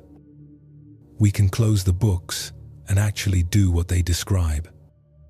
Watch the breath. Feel the body. Notice thoughts arising and passing. Be present with this moment, exactly as it is. These instructions are simple. A child can understand them, but understanding them intellectually and doing them are completely different. Wei's transformation did not require dramatic experiences. He did not have visions or mystical states. He simply practiced consistently. And through that consistency, he discovered what the texts had been trying to tell him all along. That wisdom is not found. It is uncovered. It is what remains when we stop obscuring it with endless thinking. The silence beneath the mental noise. The awareness behind all experience. The peace that needs no reason to be at peace. This is what practice reveals. Not something new, but what was always here, unnoticed. Like Wei, among his texts, we are surrounded by wisdom, but blind to it until we stop reading about it and start looking directly. The moon the texts point toward is here. Now, in this breath, in this moment of awareness, in the silence holding these words, we need not understand more. We need to do more, to practice more, to be present more. That is the path. Not more knowledge, more being. Your body breathes without needing instructions. Your heart beats without reading how. Life lives itself through you in perfect wisdom when thinking steps aside. Trust that. Rest in that. Be that. We continue our journey together. The temple bell. In a mountain temple in ancient Tibet, a young nun named Dolma had the job of ringing the temple bell each morning before dawn. This was considered an honor. The bell's sound woke the other monastics, calling them to their first meditation of the day. The bell was ancient, cast centuries ago by masters who understood how metal and space and sound worked together. When struck properly, it created a tone so pure, so resonant, that it seemed to come not from the bell, but from emptiness itself. Dolma had been taught the proper technique. Stand at the correct distance. Hold the wooden striker at the proper angle. Use the right amount of force. Strike the designated spot on the bell's surface. She did all this precisely. The bell rang each morning. The monastics woke and gathered for meditation. Everything functioned as it should. Yet her teacher, an elderly nun who had rung this bell for 40 years before Dolma, seemed unsatisfied. She would attend the morning ringing and afterward shake her head slightly. Not with criticism, but with something else. Concern, perhaps, or recognition that something essential was missing. Finally, Dolma asked, "Am I doing something wrong? I follow the technique exactly as taught. The bell rings clearly. What is missing?" The old nun looked at her with infinite kindness. "The technique is perfect. But technique without presence is just hollow action. You ring the bell while thinking about the day ahead, while hoping you perform well enough to please me, while wondering about breakfast. Your body is here, but your mind is elsewhere. The bell knows. It responds to presence. When rung with complete attention, with your whole being present in the single act of ringing, the sound is different, deeper, more true. I could ring this bell in my sleep with perfect technique, but that would create a mechanical sound. When I ring with presence, the bell sings." Dolma felt confused and slightly defensive. She was present. She paid attention. What more did her teacher want? The old nun seemed to read her thoughts. "Tomorrow morning, try this. Before you strike the bell, stop. Take 3 breaths. With each breath, let go of everything except this moment. Let go of what will happen after you ring. Let go of whether I will approve. Let go of all thought. Just stand with the bell. Feel your feet on the ground. Feel the striker in your hand. See the bell. Not thinking about it, just seeing it. Then, from that presence, that complete attention, ring. See if you notice a difference." The next morning, Dolma tried what her teacher suggested. She approached the bell as usual. But before striking it, she stopped. She took 3 slow breaths. With the first breath, she felt thoughts about the day ahead release their hold. With the second breath, she felt anxiety about performing correctly ease. With the third breath, she felt her body settle, become still, become present. She stood for a moment in complete silence. No thoughts, no agenda, just awareness standing with ancient bronze and wooden striker. Then she rang. The sound that emerged shocked her. It was the same bell, the same technique, but the tone was utterly different. Richer, fuller.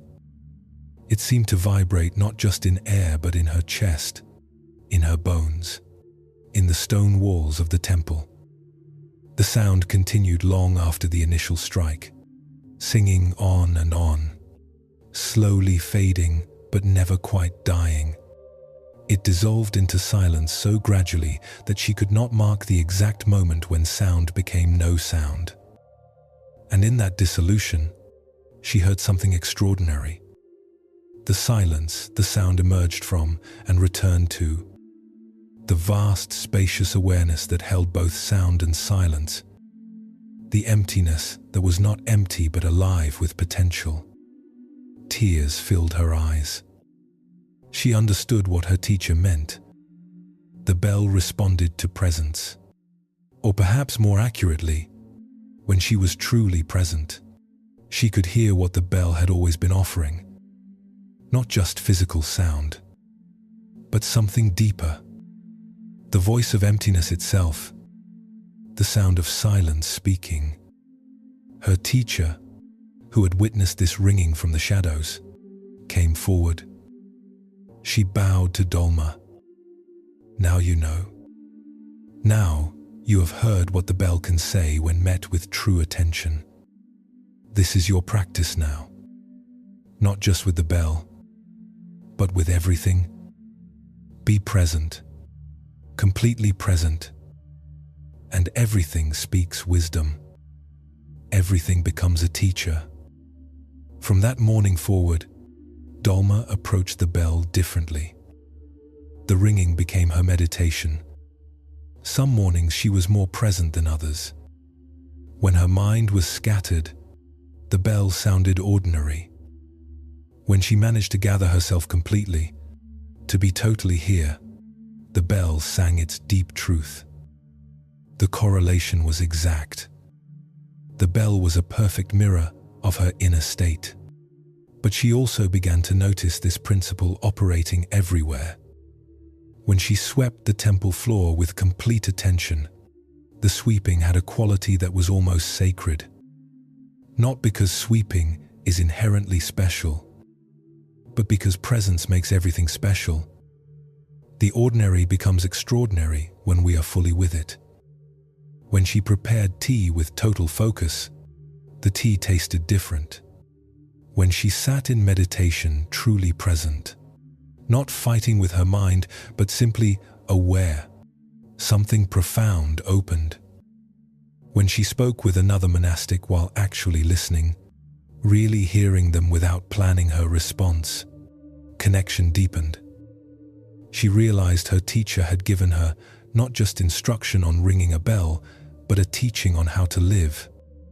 Presence was not something to achieve in meditation and then abandon in daily life.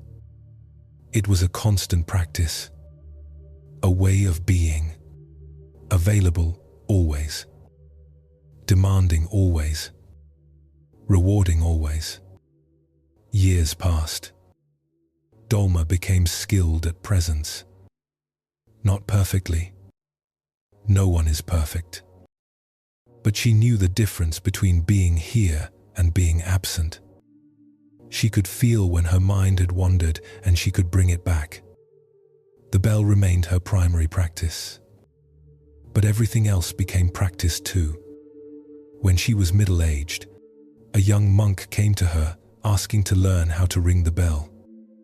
He had been given the job and wanted to perform it well. Dolma taught him the technique carefully. The correct stance, the proper strike, the exact spot on the bell. He learned quickly and performed adequately. But she saw what her teacher had seen in her years ago. Technique without presence, the form without the essence.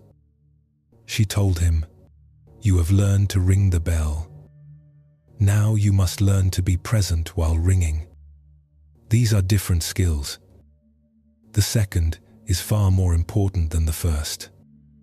She taught him what she had been taught: to stop before striking, to breathe, to let go of everything except this moment, to stand in complete attention, then to ring from that silence. Some days he got it. Some days he did not. She was patient. This teaching could not be forced. It could only be discovered through practice, through failure, through trying again and again until something clicked, until the direct experience of presence revealed itself, until he knew not intellectually but in his bones what it meant to be truly here. In her old age, when she could no longer ring the bell herself, Dolma would sometimes sit near it during the morning ringing. She could tell immediately from the sound whether the ringer was present or absent. Some mornings the bell was just struck metal. Other mornings it sang. She smiled at the truth of this. The bell had not changed in 5 centuries. It was the same bronze, the same shape, the same physical properties, but it responded to the quality of attention brought to it. This was a perfect metaphor for life itself. Life does not change fundamentally, but our experience of life changes completely depending on whether we are present or absent. Present, life is vivid, meaningful, rich. Absent, life is dull, mechanical, half-lived. Before she died, a student asked her what she had learned from 50 years of monastic practice. She thought for a long time. Finally she said, "I learned to ring a bell. That is all. But in learning to ring one bell with complete presence, I learned to live an entire life with presence. The bell was my teacher. It showed me that nothing matters as much as being here. Not achievement, not reputation, not even spiritual attainment. Just this, being fully alive in this moment. That is the teaching. That is everything." The bell knew this all along. It took me 50 years to hear what it was saying. This story teaches us about the relationship between technique and presence, between doing something and being present while doing it. Dolma learned that perfect technique without presence creates only mechanical results. But presence transforms everything, even the simplest action, into something profound. This is true not just for ringing bells, but for every single thing we do. Consider your own life. How often do you perform actions mechanically while your mind is elsewhere? You brush your teeth while planning your day. You drive while lost in thought. You eat while reading or watching screens. You go through the motions perfectly, but you are not actually there. Your body performs while your awareness is absent. This is sleepwalking through life, going through the motions but missing the actual experience.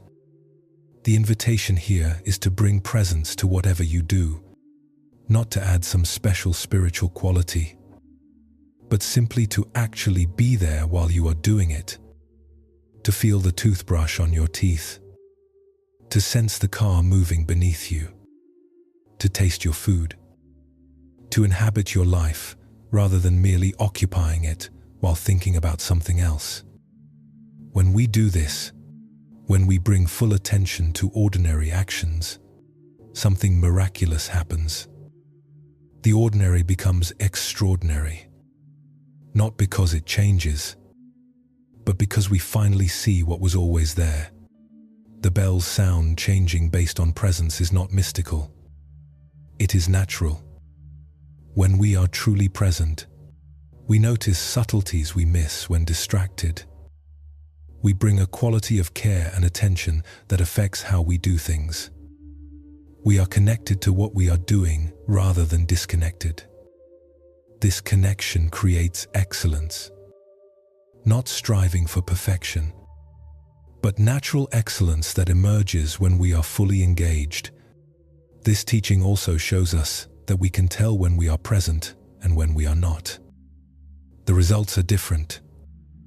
When we cook with presence, the food tastes better. When we listen with presence, our relationships deepen. When we work with presence, we are more effective and less stressed. When we walk with presence, we actually experience our body moving through space rather than merely thinking while our legs carry us somewhere. The feedback is immediate. We can feel the difference between being here and being absent. The practice is simple. Before doing anything, pause. Take a breath. Let everything else go. Be here. Then do what you are doing from that presence. This does not mean you will always succeed. The mind is habitual. It will wander, but each time you notice it has wandered and you bring it back, you are strengthening presence. You are training yourself to be here. This is the practice that transforms life. Not dramatic changes, just this constant return to presence. This simple choice, made over and over, to be where you are, to do what you are doing, to live your life rather than think about your life. The bell waits in silence for the strike that brings it alive. Your life waits in silence for the presence that brings it fully alive. The bell is always ready. The question is whether you are present enough to strike it truly, to bring forth its deepest sound, to hear what it has to teach. This is available now, this moment, this breath, this simple act of being completely here. Let yourself be here now, nowhere else, nothing else. Just this awareness, being aware, this silence holding all sound, this presence that is your deepest nature. Another teaching approaches like dawn. The gardener's lesson. In a Zen monastery in 17th century Japan, a gardener named Takeshi tended the grounds with meticulous care. Every stone was precisely placed. Every plant was pruned to perfection. The moss grew in exact patterns. The sand in the rock garden was raked daily into flawless concentric circles. Visitors came from across the country to see his work. They said it was the most beautiful garden they had ever witnessed. Masters of garden design studied his techniques. Wealthy patrons offered him tremendous sums to create gardens for their estates. But Takeshi would refuse all outside commissions. He had dedicated himself to this one garden, this one monastery. He had been tending these grounds for 30 years. Every tree was like a child to him. Every stone he knew intimately. He could not imagine working anywhere else. His life was this garden. His meditation was this endless perfecting. He woke before dawn to check for frost damage. He studied the angle of sunlight at different seasons. He understood water flow and drainage with extraordinary precision. His knowledge was encyclopedic. His skill was undeniable. Yet something troubled him. Despite all his mastery, despite the beauty he had created, he felt no peace. His mind was constantly active. Worried about this plant, concerned about that stone, planning next season's adjustments, comparing his work to other famous gardens, defending his choices when questioned. He was bound to his creation, attached to outcomes, identified with success. The garden was supposed to be a meditation on impermanence and emptiness. Instead, it had become his ego, his identity, his trap. One autumn day, a terrible storm struck the region. Winds tore through the monastery. Rain fell in torrents. Takeshi watched helplessly from inside as decades of his work was destroyed in hours. Trees he had shaped for 20 years snapped like twigs. Carefully placed stones tumbled from their positions. The perfect sand patterns washed away. His moss gardens flooded. Everything was ruined. Everything he had poured his life into was obliterated. When the storm passed, Takeshi walked through the devastation in numb silence. His legs felt weak. His chest hurt as if something inside had broken. How could this happen? How could 30 years of work be destroyed in one afternoon? What was the point of anything if nature could erase it so easily? He sat on a rock, one of the few that had not moved, and wept. Not quiet tears, but great heaving sobs of loss and grief and rage. The abbot of the monastery found him there as evening fell. The old master sat beside Takeshi without speaking. They sat together as darkness came. Stars emerged above. The wind had died. Everything was still. Finally, the abbot spoke. "What have you lost?" Takeshi gestured at the ruined garden. "Everything. My life's work. All destroyed." The abbot was quiet for a moment. Then he said, "Let me ask differently. Before the storm, what did you have?" Takeshi did not understand the question. "I had the most beautiful garden in the region. I had years of dedicated work. I had something worthy of pride." The abbot nodded. "Yes, you had a beautiful garden. And you also had constant anxiety, endless effort to maintain perfection, fear that something would go wrong, attachment to outcomes, identification with your creation. You were not free. The garden, meant to teach emptiness, had become your greatest attachment. Perhaps the storm is a teacher. Perhaps it is offering you what 30 years of creating could not." Takeshi felt anger rise in his chest. How dare the abbot suggest this destruction was somehow beneficial? But the anger passed quickly, leaving something else. Recognition. The abbot was right. He had been enslaved by his own creation. His masterpiece had become his prison. He had been so focused on perfection that he had forgotten the whole point. The garden was meant to express the Dharma. Impermanence. Non-attachment. The beauty of accepting change. But he had been attached to permanence, had resisted change, had tried to control the uncontrollable. The abbot stood to leave. Before going, he said, "Tomorrow we begin rebuilding. But perhaps build differently this time. Not to create perfection, but to practice presence. Not to achieve something, but to express something. Not to make a masterpiece that will be admired, but to tend a living thing that changes constantly. Let the garden become what it wants to become. Stop forcing it to match your image. See what happens." Takeshi sat alone for a long time after the abbot left. He looked at the destruction around him with different eyes. Perhaps this was not a tragedy. Perhaps it was a liberation. A chance to start again. To approach the work differently.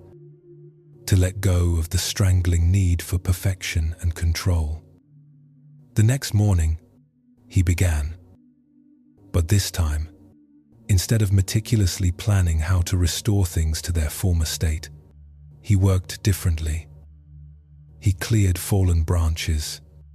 He righted stones that could be righted. But he did not force anything back to its previous position.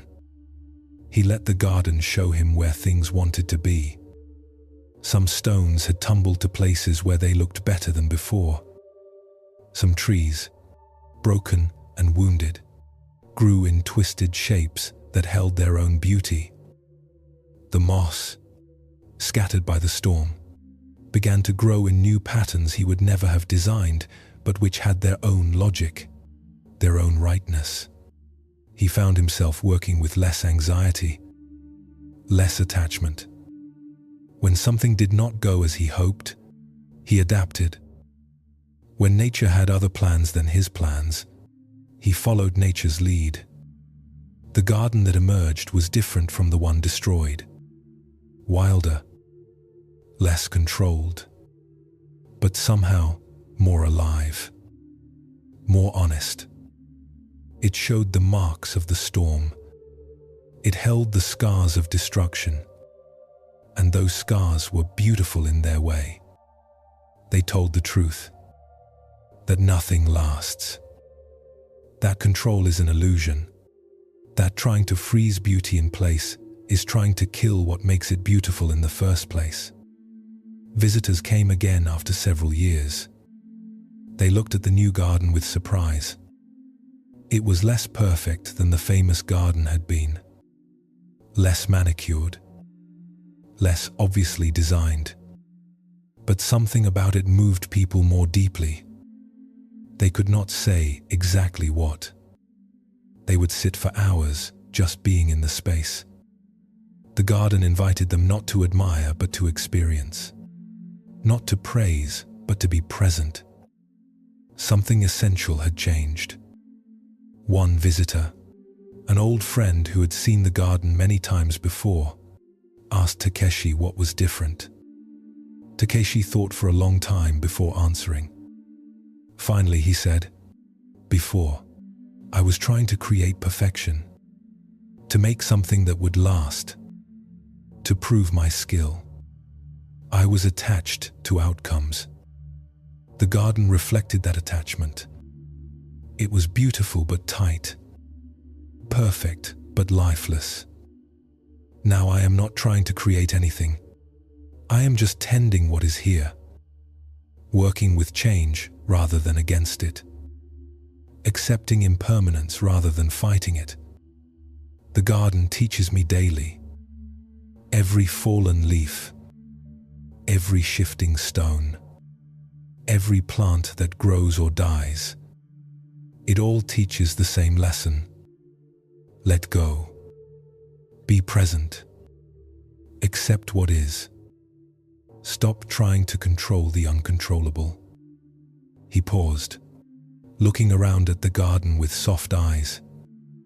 The storm destroyed my masterpiece, but it gave me something more valuable. It freed me from attachment. It taught me that beauty is not about perfection but about truth. The most beautiful thing is what reveals the Dharma, shows impermanence, shows that everything changes, shows that trying to hold on causes suffering. This garden now expresses those truths, not because I designed it that way, but because I finally stopped designing and started listening. His friend was silent for a long time. Then he said, "The old garden was more beautiful perhaps, but this garden is wiser. I can feel the difference. Before, I came and felt awe at your skill. Now I come and feel peace.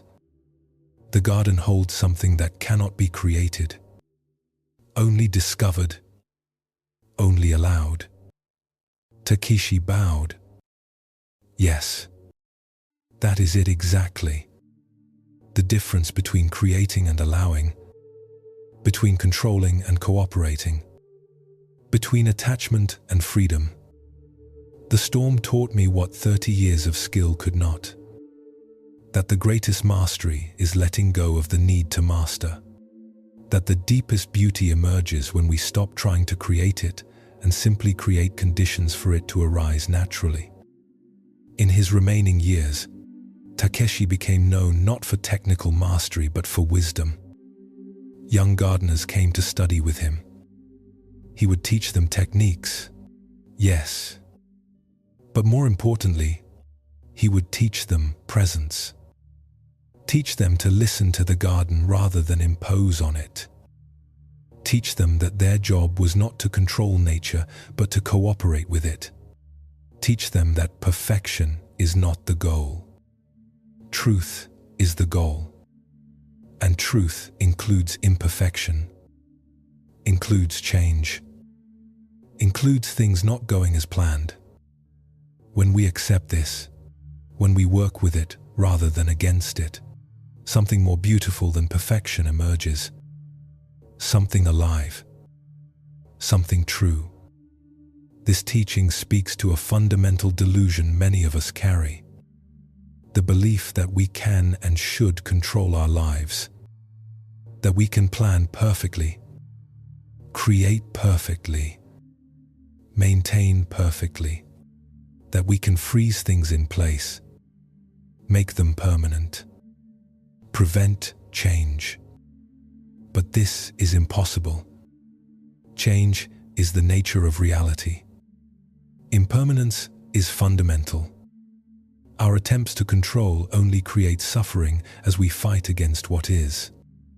Takeshi's garden before the storm was beautiful but dead in a way. It was a testament to control, to the illusion that we can impose our will on reality and make it stay that way. The storm shattered that illusion, destroyed the false perfection, and in that destruction created the possibility for something more authentic. A garden that expressed truth rather than fantasy, that showed change rather than denying it. We all have our gardens, projects we are attached to, identities we try to maintain, plans we insist must work out a certain way. We pour ourselves into these things. We identify with them. We defend them. We suffer when they do not go as we hoped. And we miss the teaching that Takeshi finally learned. That our attachment is the problem, not what happens or does not happen. That trying to control creates tension. That accepting what is creates peace. This does not mean we stop trying, stop working, stop caring. Takeshi continued to tend his garden, but he did so with a different quality, without grasping, without the desperate need for perfection, without the anxiety that comes from attachment to outcomes. He worked wholeheartedly but held the results lightly. He cared deeply but was not bound by his caring. This is the balance the teaching points toward. Full engagement without attachment. Complete effort without anxiety about results. When things fall apart in our lives, as they inevitably do, we have a choice. We can see it as tragedy, as the loss of something precious, as proof that life is unfair or cruel. Or we can see it as Takeshi learned to see the storm, as a teacher, as liberation from attachment, as an invitation to begin again with more wisdom, to build not what we think should be, but what wants to emerge, to cooperate with life rather than trying to dominate it. The garden destroyed and the garden that emerged from destruction. Both beautiful, but only one true. Only one expressing the Dharma. Only one created from presence rather than from ego. This is what we are invited to create in our own lives. Not perfection, not control, but authentic expression of our engagement with reality exactly as it is, including change, including loss, including things not going according to plan. When we accept all of this, when we work with it rather than against it, we find a peace that perfection could never give. The peace of not fighting, the peace of presence, the peace of letting go. Feel that peace now. Nothing to control, nothing to perfect. Just this moment exactly as it is. Enough. Complete. Perfect in its imperfection. We near the completion of our journey together. Closing, tonight we have walked together through stories of silence and stillness, through teachings about the inner voice that speaks without words. We have met emperors and monks, farmers and fishermen, weavers and bakers, each one discovering in their own way the profound truth beneath all these tales. That wisdom is not something we acquire, but something we uncover. That peace is not something we achieve, but something we recognize has always been here. That the silence we seek is not somewhere else, but is what we are beneath all the noise. These stories, separated by centuries and cultures, all speak the same truth. When we stop, when we listen, when we become still enough to hear what has been speaking all along, we discover something extraordinary. Not something new, but something so old, so fundamental, so obvious that we have been blind to it. The silence that holds all sound, the stillness that holds all movement, the awareness that holds all experience. This is not a state to achieve. It is what remains when we stop obscuring it with constant thinking, with endless distraction, with the compulsive need to fill every moment with activity. You have spent these hours practicing that listening, not just listening to words, but listening in the gaps between words, feeling the silence underneath, recognizing your own awareness, becoming aware of itself. This is the practice. This is what changes everything. Not dramatic transformation necessarily, but the subtle, profound shift from living in your head to living in your life. From thinking about existence to actually existing. From knowing about presence to being present. As you drift towards sleep now, let everything go. The stories, the teachings, even the effort to remember or understand. Let it all dissolve. What remains? Just awareness itself.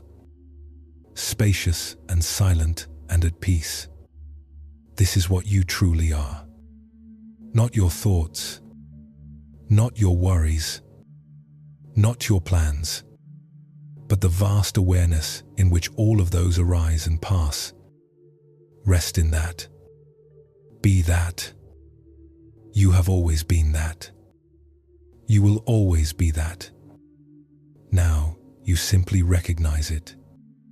Tomorrow when you wake, you may notice you see things differently.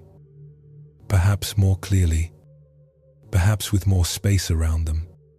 This is the work of these ancient teachings, working on you while you sleep, settling into places words cannot reach. You do not need to do anything with what you have heard tonight. Just let it work in you. Like seeds in dark soil, wisdom grows on its own when conditions are right. If these stories brought you peace, consider subscribing to this channel for more restful nights. Your support helps others find these teachings too. More than anything, I hope you sleep deeply. I hope you wake refreshed. I hope you carry this silence into your days like a secret treasure, available whenever you remember to listen for it. You are enough exactly as you are. Your life is precious exactly as it is. Even with its difficulties, even with its imperfections, even with all that you wish were different. This moment, this breath, this consciousness experiencing itself, this is the miracle. Rest now in complete peace. You are held. You are safe. You are home. Good night.